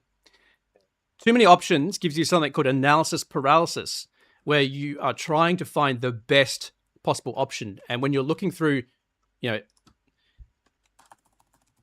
you're looking through this many different colors to choose from, or let's say the industrial one, like so many different choices, it's really hard to pick the right one. Like you feel like you have to pick the right one. It is much easier if you've got 2 or 3 choices. So if you're building in creative, like your choices are limitless, and that I don't like doing that. That's just me, but yeah. Personally, I don't care about the official rules. Yeah, I mean, play it for fun. That's it. Exactly. Do what you enjoy.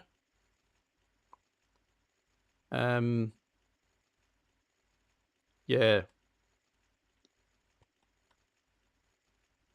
I like Z-tone tile blocks. How do I select a palette? What are they about?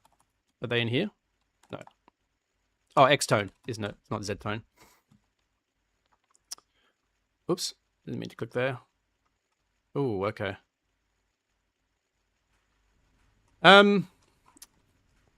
Okay. In terms of selecting a palette, what you want... Actually, yeah. All right. I can explain my philosophy on this. Oh, Z-tone is the old version of X-tone. Okay, yep. I need to play more GTNH.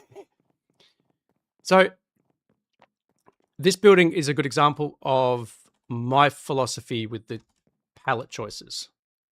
So you start off with a base color or a base like texture that most of the building is going to be built of, like 90% or 80%, a large amount of it. It has to be a color that is like it should be more neutral. It should be a bit more. It's not the standout. So something that just fades into the background. It is the building. And so in this particular choice, excuse me, in this particular one, I chose white, like with the calcite.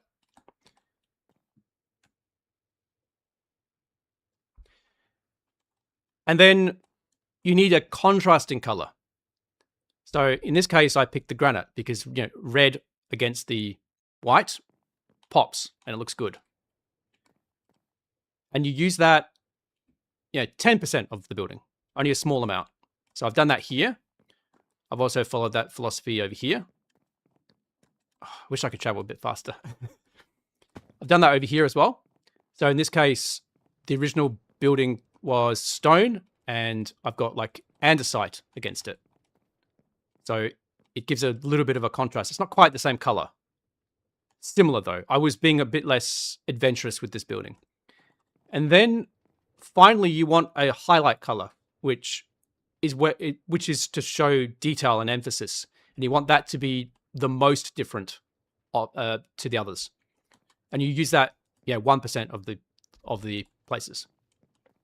In this case, it was the diorite. So I picked a very muted palette for this one because it was just grays, grays, grays, and a little bit of white.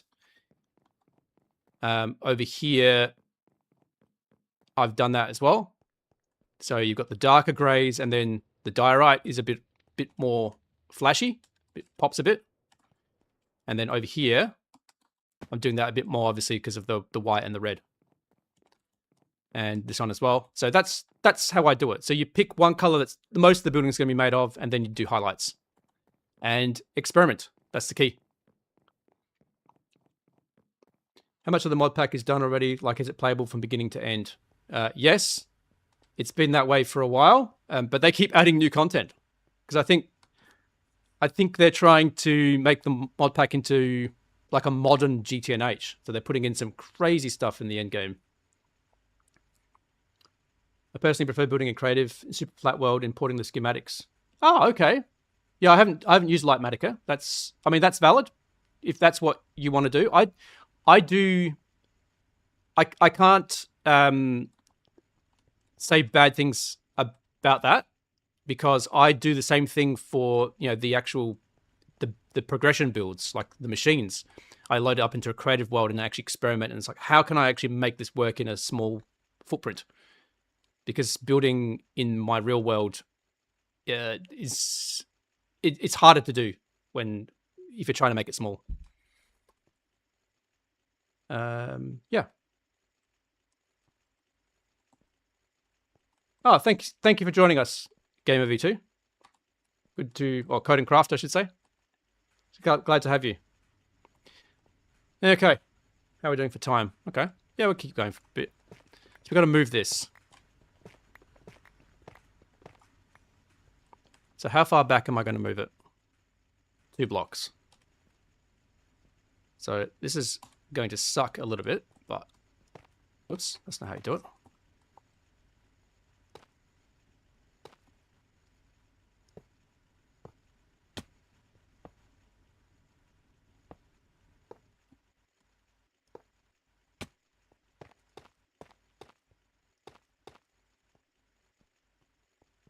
Oh, this is something cool that I realized when I was building this.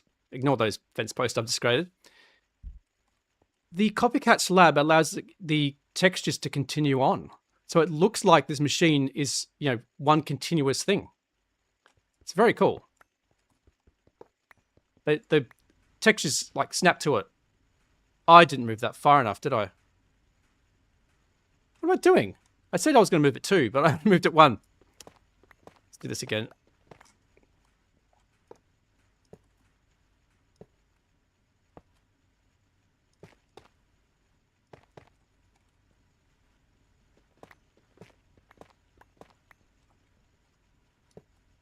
This is the part that I like the least.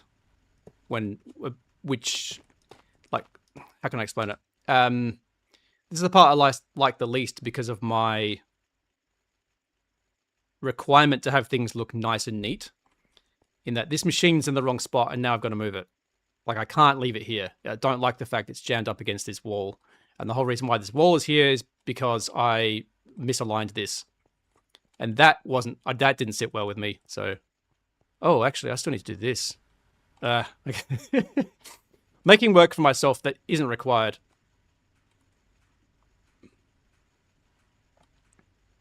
Love the connected textures. Yeah. How good are they? When I tried that you put that on there like that, and it just connects, that was like, it just blew my mind. All right, well, we're gonna have to break this machine.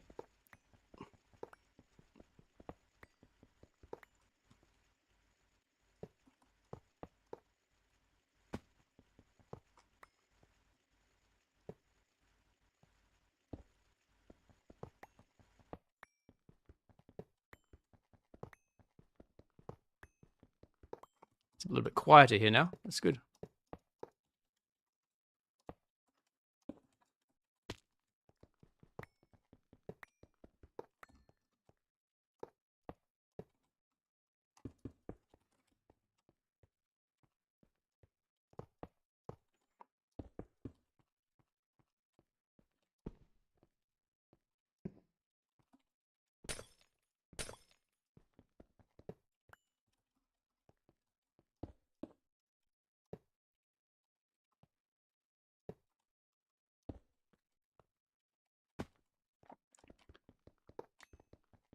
This is my way of moving stuff around. I don't like to destroy the whole thing and then recreate it. Can I say how much I love the fact that, well, 2 things. Tempered glass looks amazing. I used it a lot in my last playthrough. They changed the texture a little bit though, so it's got these 3 little dots in it, which I don't like. It used to be just completely clear, and it's got that connected texture thing going on, which looks amazing. But I also appreciate the fact that you can break it with a pickaxe and not have to recreate it.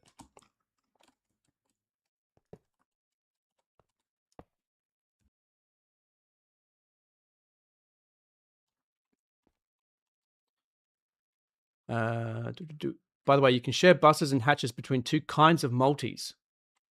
So you can make 3x3x2 multis that are fused together with different casings. What? It looks very cursed. Yeah.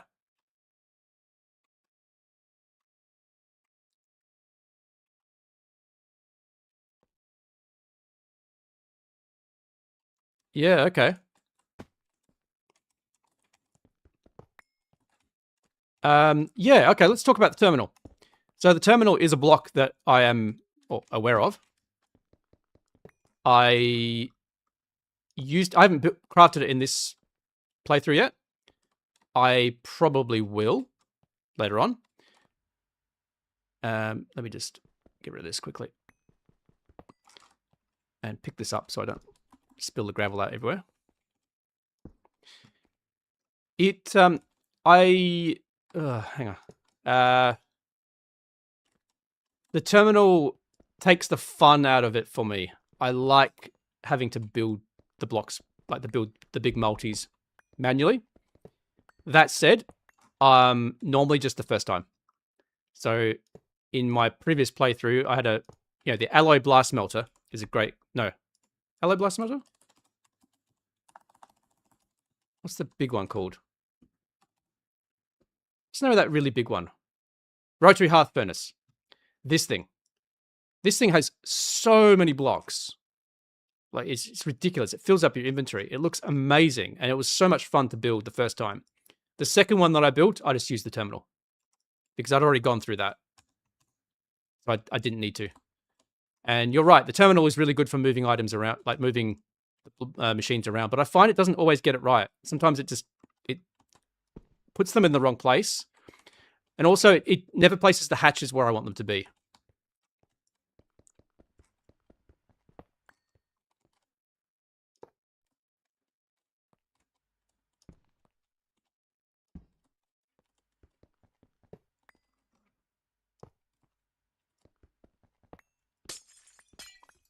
Look at the Kamaru.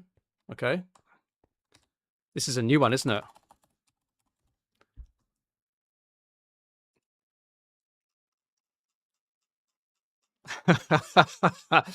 Oh my gosh. Am I reading that right? 2,000? 4,000? Okay. All right. When we build one of those, I am going to build it by hand. I'm going to do it because that would be so much fun. That said, I imagine I'll be debugging why it's not forming for about 8 hours. Because there's so many things you could get wrong there and you just won't know. So we'll see. Maybe that could be a challenge.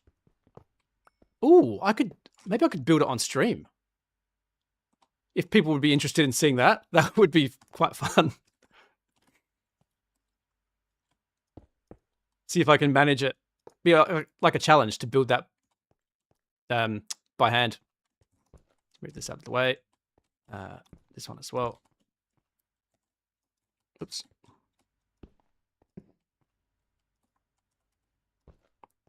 Like that.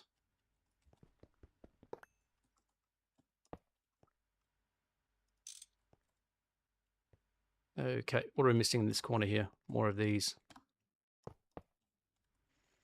There we go, it's formed. So that's done. It's gonna run out of power in a sec. Yep, there we go. Now then, we need to rebuild some of this stuff. Yes, stream it. Yeah, okay. Link terminal is an Eevee recipe. Ah, yeah, the link terminal it lets you use stuff out of your ME system or something, doesn't it?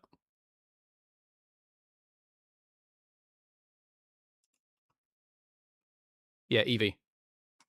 And the terminal I could build right now. Okay, yeah. Okay, now we need to rethink this because we don't need it to be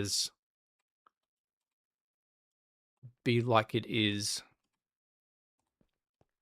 All right, let's get rid of this.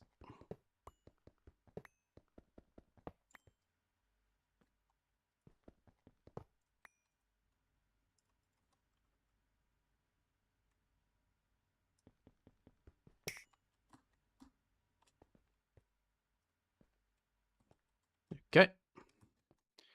That's the energy hatch. Where's the combustion generator for here? Ah, it's this stack over here. Okay. So let's move this. Put this over here. Drop the distillery on top. We could do this better, couldn't we? Put this like that. That underneath.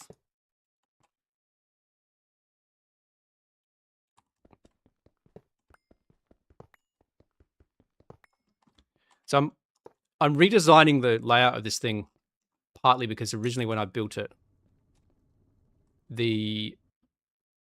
I had other things here like the aqueous accumulator, but I can actually make it smaller now. So this needs to input the water. Is that distillery? Yeah. And that is the wrong card. That's the right card. Fluid of water. Yep. It needs power. So we can do that.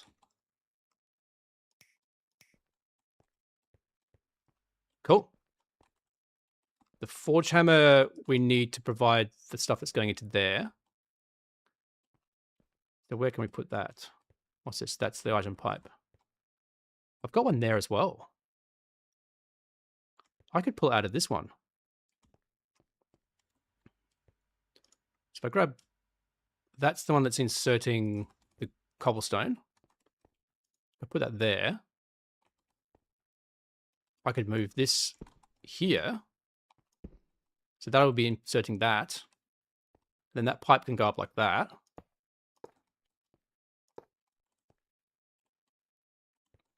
Connect that up. Get rid of that. Get rid of that. Connect the power here. It's much neater. Get rid of this.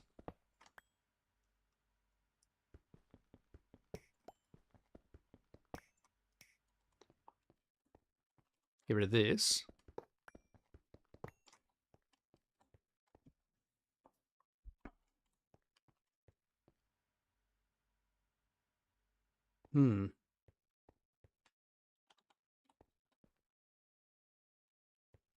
Okay.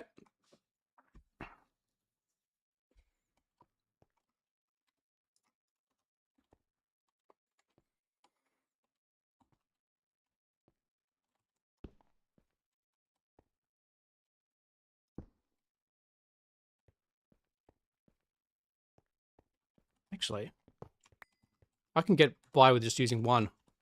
I'm clever.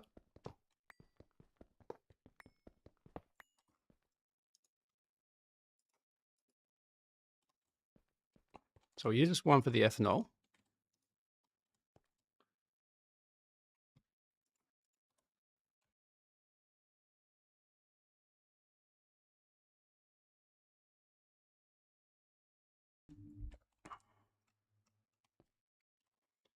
The bronze pipe there.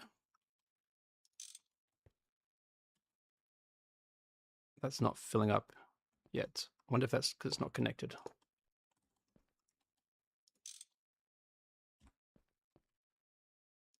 Oh, it's not connected to anything else. It's not going to work. Okay. So I think we need 3 of these. Still need the 3. Might run them along the ground instead. Can I grab this? Yep. I don't want to break it and lose the ethanol inside. So one thing I don't like about that wrench, it doesn't work for rotating machines.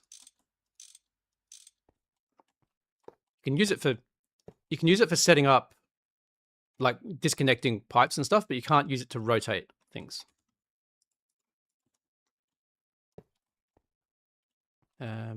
Small bronze fluid pipe.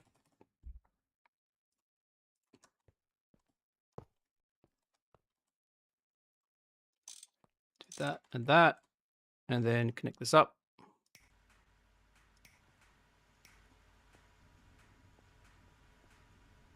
So this isn't set up yet, but these just have their residual ethanol that they're using. Get rid of this. And now I just need to fill in these holes. Still need to sort out that. Need to run power underneath to the thing. Get rid of this. And now I make a hole in the floor there.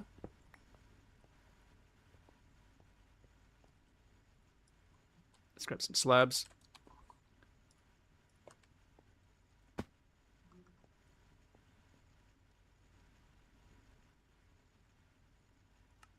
Let's expand this out a bit. And that's where we need to go. So let's grab that laser node. Oh, sorry, laser connector. Put that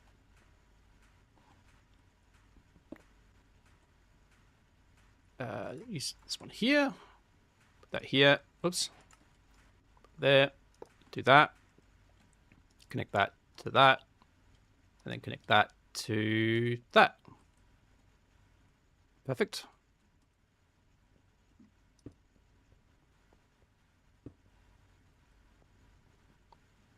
Is that working now? Yep. Cool. All right. Well, that part's back up and running. Might redesign this, get rid of these. Now that we've got this stuff here, you sort of want to see it. In fact, might rotate that machine around so it's visible from the front. Like that. That won't change how it works. And if we step back a little bit, that looks all right. This looks a bit weird across there, but we can fix that.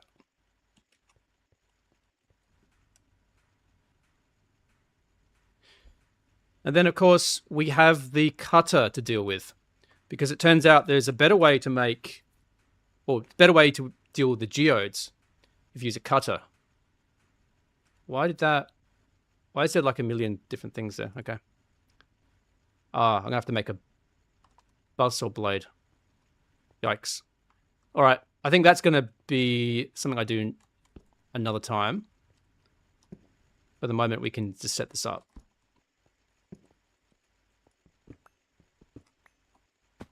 Just restore it to how it was, and then I can think about fixing it.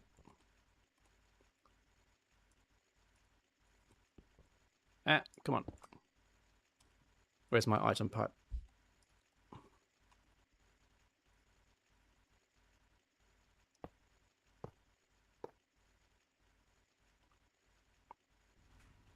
Oops, is that right? No. Is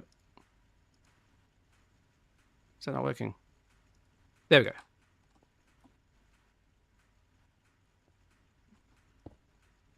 And that needs power. Oh.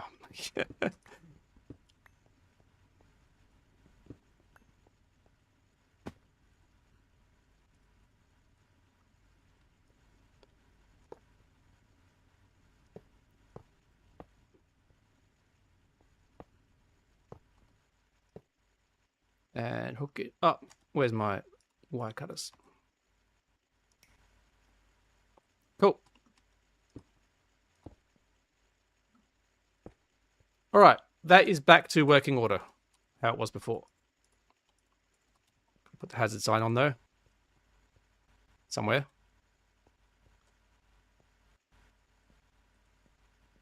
Okay, I already don't like this. Let's change it.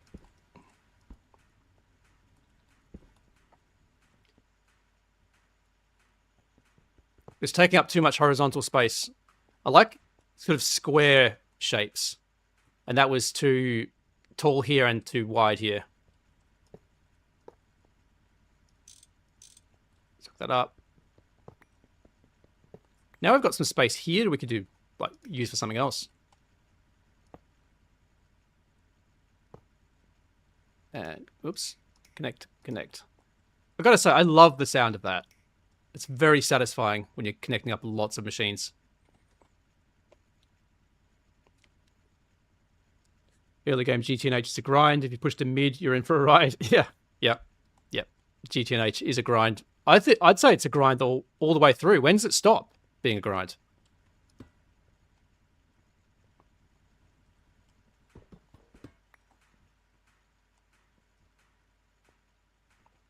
Okay, maybe I'll put this here for the moment, and I'll come back to it when I can incorporate that into the build. That's all working. That's all working.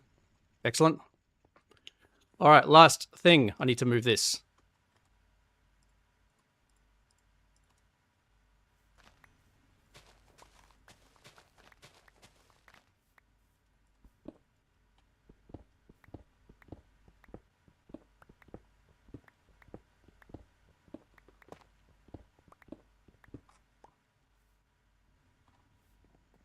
Turn gens back. Ah, yes. Thank you. Missed that. Well done. Thanks for catching that. I'm just like, yeah, it's working fine. Walks off. Yep.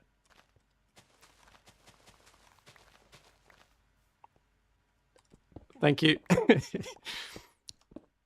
I'll discover that at some point in the future. Be like, why is this? Isn't this working?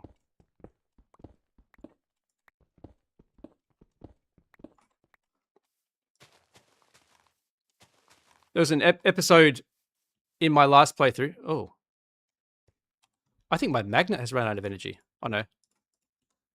Yes. See, it's not picking up any items. Oh, there we go. It's run out. I'll have to charge it. That needs to go that way. Yep.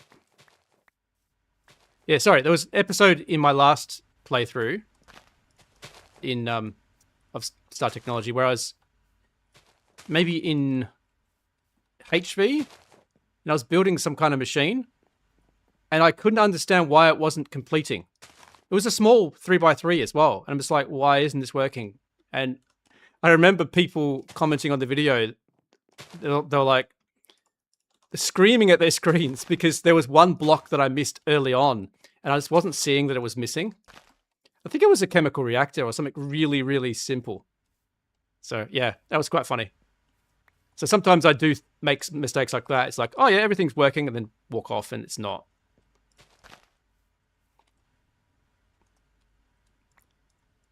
Those things away. Dig this up. Oops. Use the proper tool.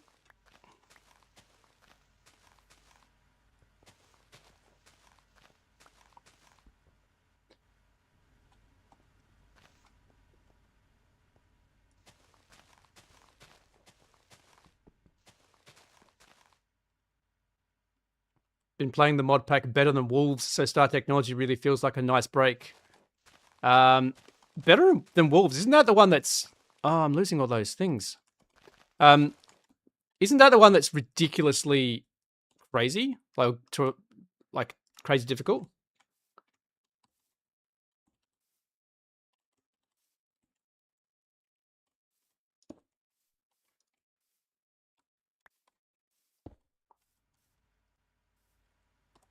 Can I even charge this thing?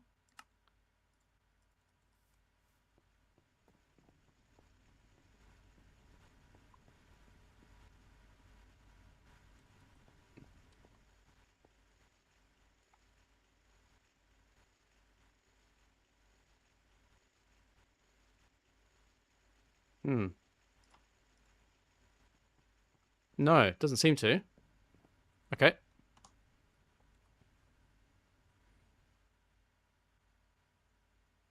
Harder RL Craft. Oh, okay.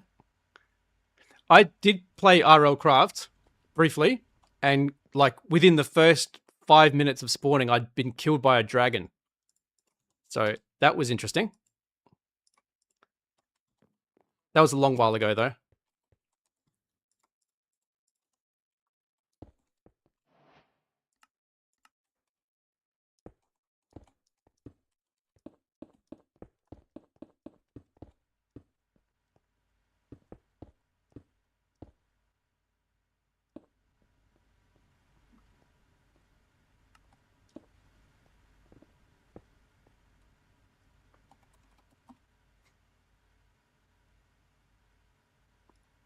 All right, we're almost done here.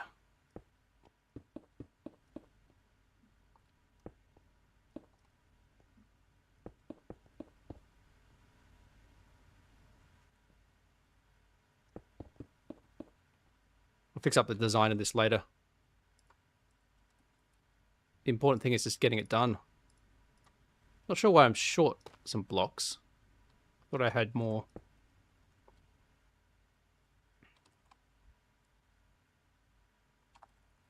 Need a wall. Small, tough.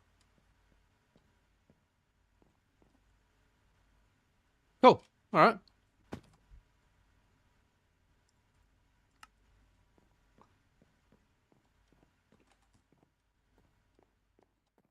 That's better.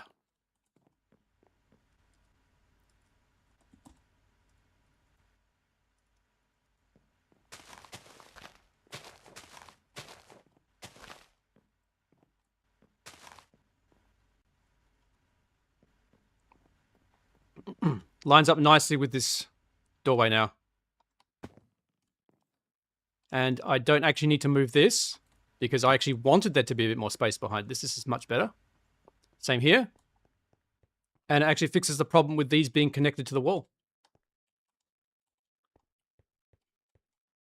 Cool. All right.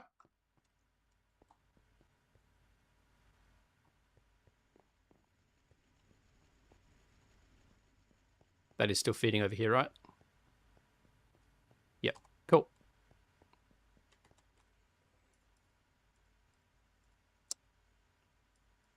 All right. So what have we achieved?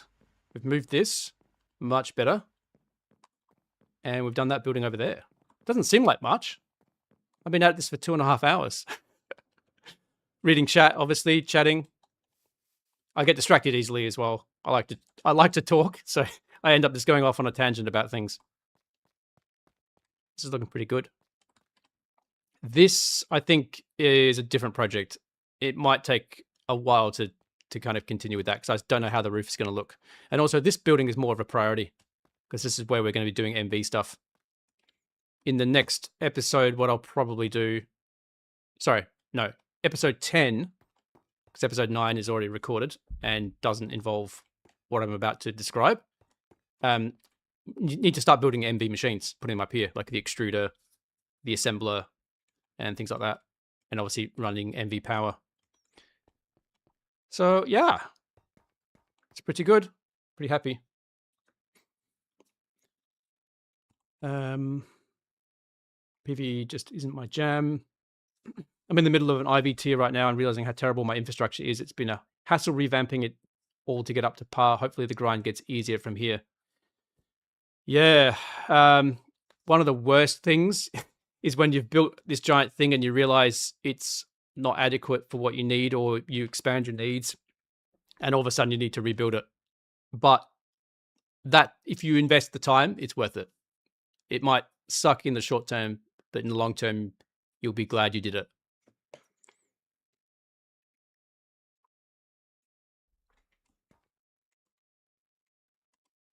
I'd make only a couple of extruders because MV is pretty short. Once you're in HV, you can splurge. Yeah, true. What does the quest book say? Because it wants you to build, obviously, the cutter as well. We need to build the cutter because that way we can make the wafers and the laser engraver. So yeah, it's really only a few machines. I'm probably not going to overhaul my ore processing until HV. It's going to need an overhaul, like a drastic one, because this is nowhere near fast enough. Like I loaded this up with stuff ages ago, and it's not got through it yet. 16 seconds per cycle. Same with this. This only just keeps up.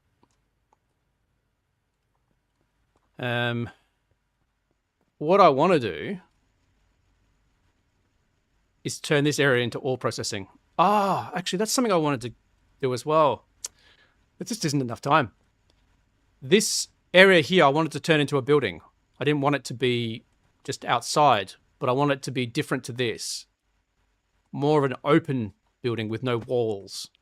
Like a shed kind of thing. but I'm not sure how that's going to look. Yeah.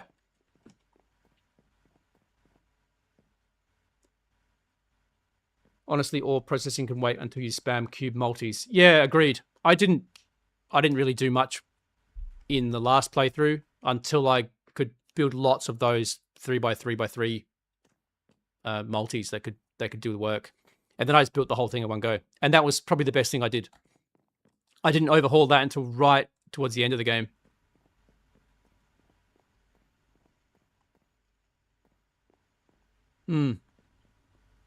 But yeah, I do want to leave a space so that I can build that stuff. And this is what this area is going to be. Maybe we can expand this out while we're here. Let's do... Whoops, that's not what we want. We want to make bricks first.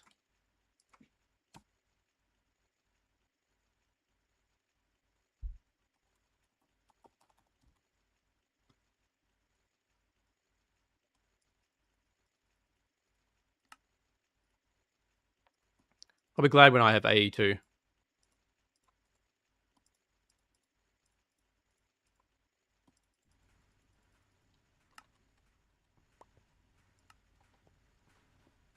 All right, let's make this a bit bigger.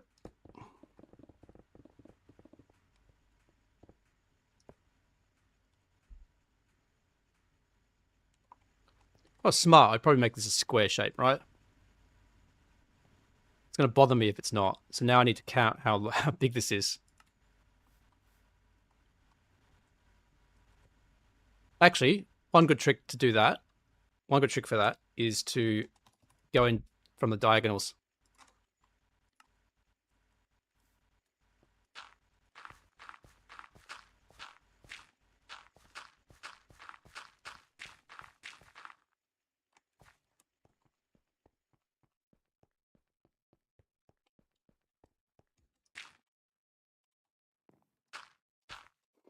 It seems like a strange way to do it, but this is my system, so don't judge me.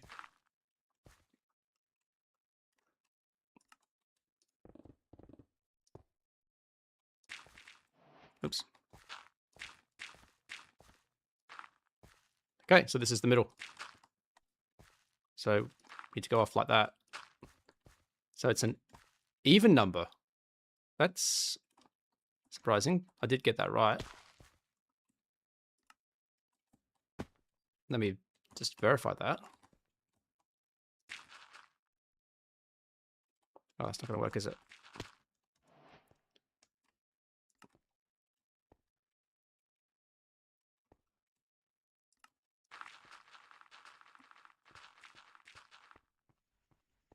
So it's 20 blocks to there.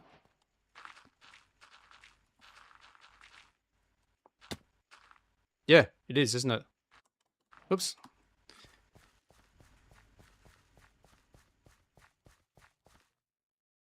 Okay, so we can keep going.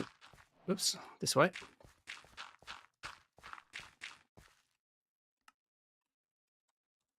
Ah.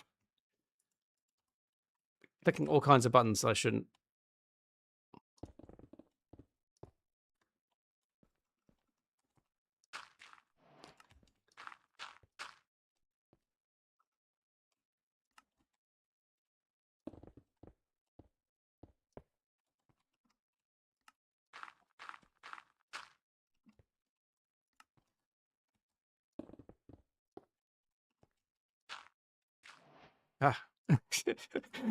Ah.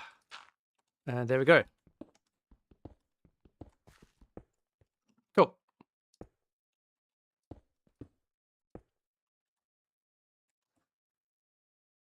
What happened to my shovel? There it is.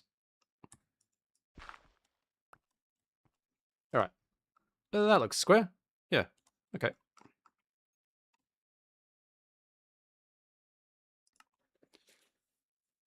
Um, 11 p.m. Going to head out. Good night. Yeah. Sorry I missed that message, but good night.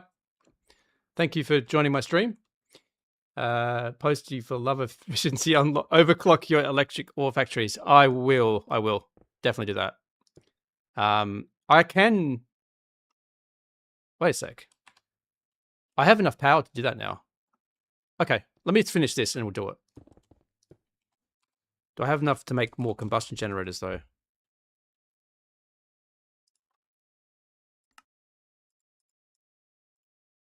How many more am I going to need? Ah, okay. Hang on. Let's get this done. Let's get this done first.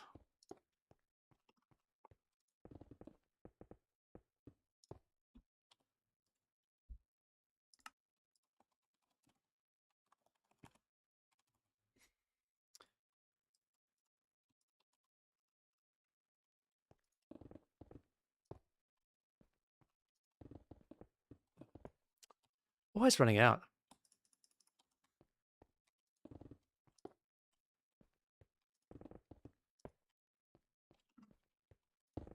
Oops.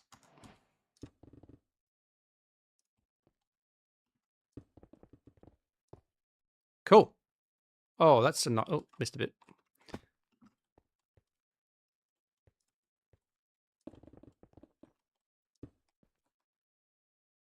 And that looks pretty good. All right. Been wanting to do that for a little while, and now that gives me all the space. That's gonna be plenty of space to set up any ore processing I need to do. Okay, let's have a look at this. Well, okay, energy hatches. Do we have any of those? We got one.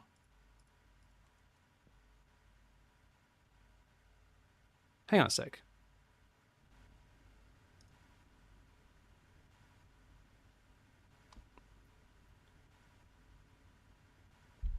Ah, okay. So I'm going to need to expand this from 1 combustion generator to 4. Oh, no. And that's for each. Yeah, okay. I don't think I've got enough combustion generators. Why is that not finding... Ah, okay. Okay, I need to make some steel gears then. Do I have enough to do this? I have a feeling I'm not going to have enough. Okay, there's 16 of those.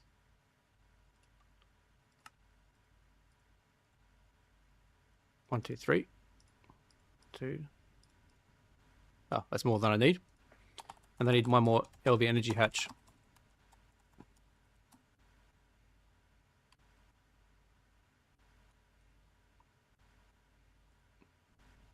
Of course, I don't have the coil. Okay, it's only 1 coil. Turn on batching. Okay, that's something new. I haven't seen that.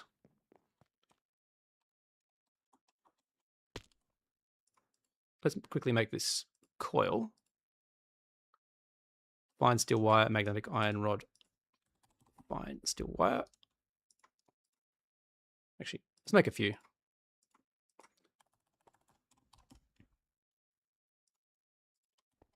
And the assembler, wasn't it? You can see what I've been building. Is that gonna program circuit? What program circuit?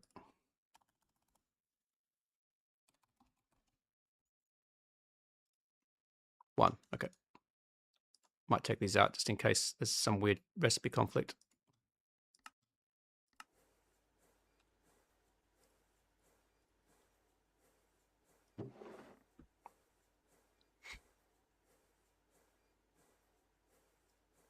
Cool. All right. LV energy hatch.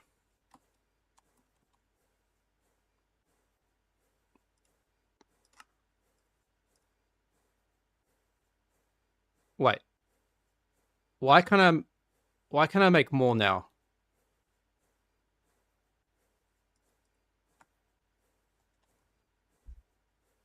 Okay, not sure why I didn't find them before. I didn't need to make any. Ah, I'm such an idiot. I hooked these up into the system so that I can access them. So that's why it's there. Okay, it managed to make a second one by the time I tried to use the first one. All right, stop panicking, Posty. All right. Oh, let's just do this one first. Pop that to there. Oh, pop that to there. All right, it's going to start spamming away because it can't power it. Take this off. We're going to have to do something different with the power.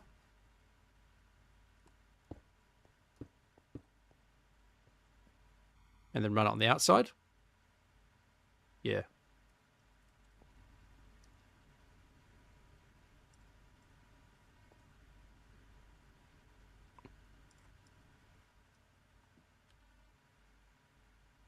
What am I looking for? Fluid pipe.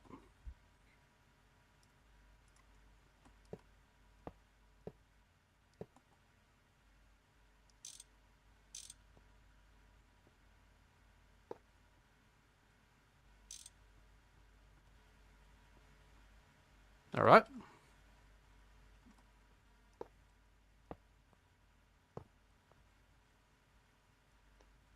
Let's hook up some power.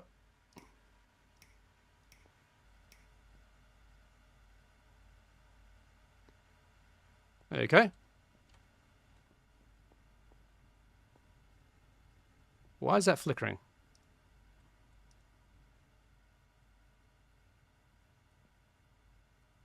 Oh, it seems to be working. Maybe it's running out of fluid.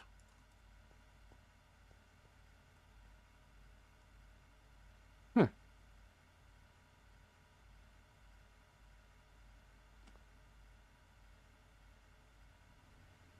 A bit suspicious of this. Why is it only 1 amp coming out of there?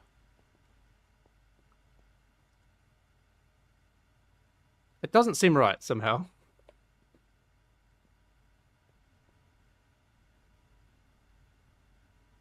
I mean, the progress bar...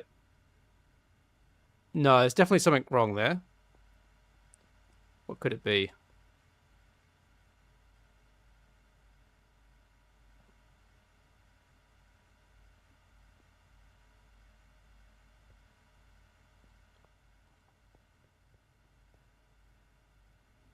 .94 amps at MV, which is 4 amps, less than 4 amps of LV.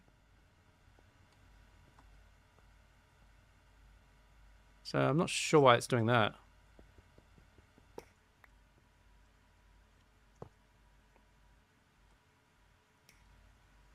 Oh, wait, it's the one next door causing it to do that. What? Hang on.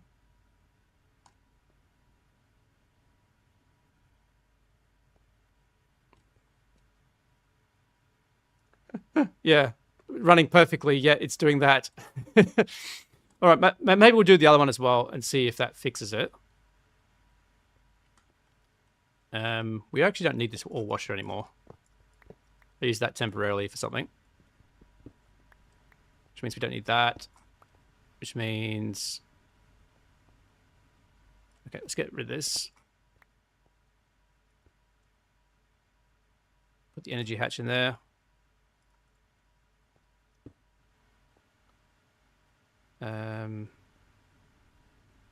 That's powering that. What's this powering? Get rid of that.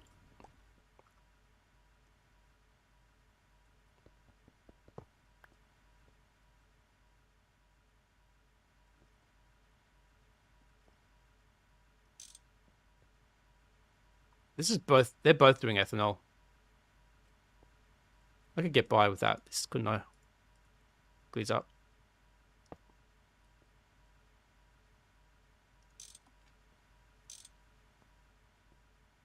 Yeah, it's messy. And then 1, 2, 3, 4. I'll redesign this later.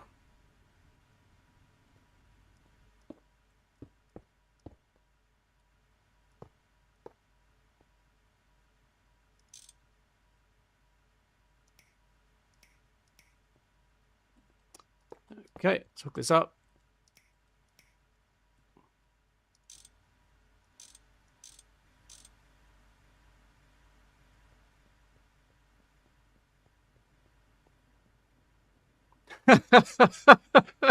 What? So this one is like, yep, that's cool, I'm fine. This one's like spazzing out. I literally did the same thing to both. All right. Let's... Oh, I can't even get in there. Let's just do this.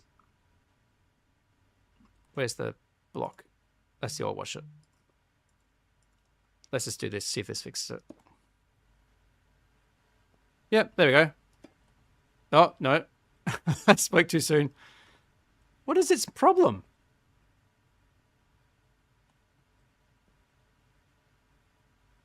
It's being very needy.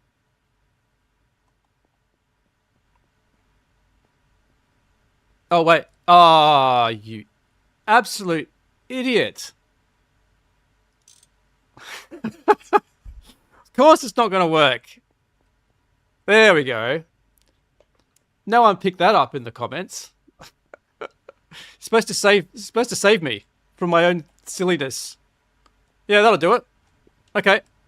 Yeah, I need to redesign this because I don't like the fact that it sticks out this far. But yeah, there we go. We now have enough power to run this many, like run these overclocked. And yes, that was a good call. I think overclocking these, it's worth doing. It is only consuming what 6 more LV amps worth of power, which my ethanol production I think can handle. Let's head over here. Still finding my way around this space. That hatch is on the wrong side. I need to fix that. These are actually full anyway. They can't even empty into here. So that's good. Let's fix this hatch now. Yeah. Oops.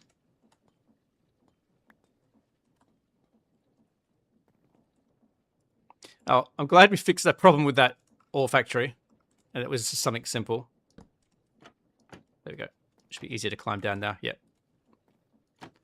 The problem was I had to thread the needle. I had to not be too close to the ladder and not too close to the hatch when it was closed. And now I can just hug this side and just go straight down. So much better. All right. How are we going for time? I think I'm going to wrap up soon. This has been a lot of fun again. Glad we overclocked these. Really should have done that earlier. Had the infrastructure to run them for a little while, so that's good. And we've managed to clean this area up and sort this out and move that. So I think it's been very successful. I'm pretty happy with that. I figured it was a little bit of a stretch to want to flesh this out a little bit more. So we'll do that another time. But yeah, I've really enjoyed this. Thanks everyone who's tuned in. I know a lot of people have dropped off or dropped in late and perhaps didn't see the start, but thank you very much for being part of this. It's a lot of fun. Definitely going to keep doing this. The next stream won't be on a Saturday or Friday, depending on where you're watching from. It'll be the next day. I want to do these Sunday morning Australian time, but I'm busy tomorrow, so I couldn't do it. And I enjoyed the first stream so much, I didn't want to skip doing one, especially after... Like, if you do a stream and then you skip the next one, I want to get into a regular rhythm, if that makes sense. You don't want to reschedule it too much or skip it after the first time you try and do something, because people can't follow along. Question, do you worry about chunk aligning? No. I didn't, in my previous playthrough, I didn't learn about it until I was halfway through the previous playthrough. And in this particular playthrough, I have not. I've heard that it's an issue.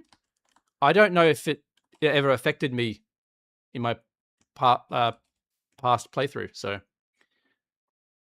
see you next time, Posty. I'll be waiting patiently. Okay, thank you for joining. Check your jet fuel level before too long. Yeah, I can see it's 22%. And I am expecting to get the jet boots pretty soon. So I'm not actually going to fuel it up. I'm going to let it drain, because this actually is it's pretty good. I'm going to sit here hovering and it's barely going down at 22.1, 22.0. So yeah, it's plenty for what I use it for. And the jet boots, basically all I got to do is hit MV, build the assembler, and then buy it from the shop. And it's sitting right there waiting for me. Under shop, this one, 64 coins. And I've got enough to buy that and start using it immediately, because it is a game changer. much faster than this one as well. Yeah, so I think I'll probably call it there. I don't think there's anything else that I don't want to get started on anything else big. Streaming is actually pretty tiring. It takes a lot out of me. So I do enjoy it though. But yeah, thank you everyone for watching, and I hope to see you in the next stream. And if you haven't already, we've been chatting a bit about the Discord. Join the Discord. Details are in my channel. So yeah, appreciate you joining me.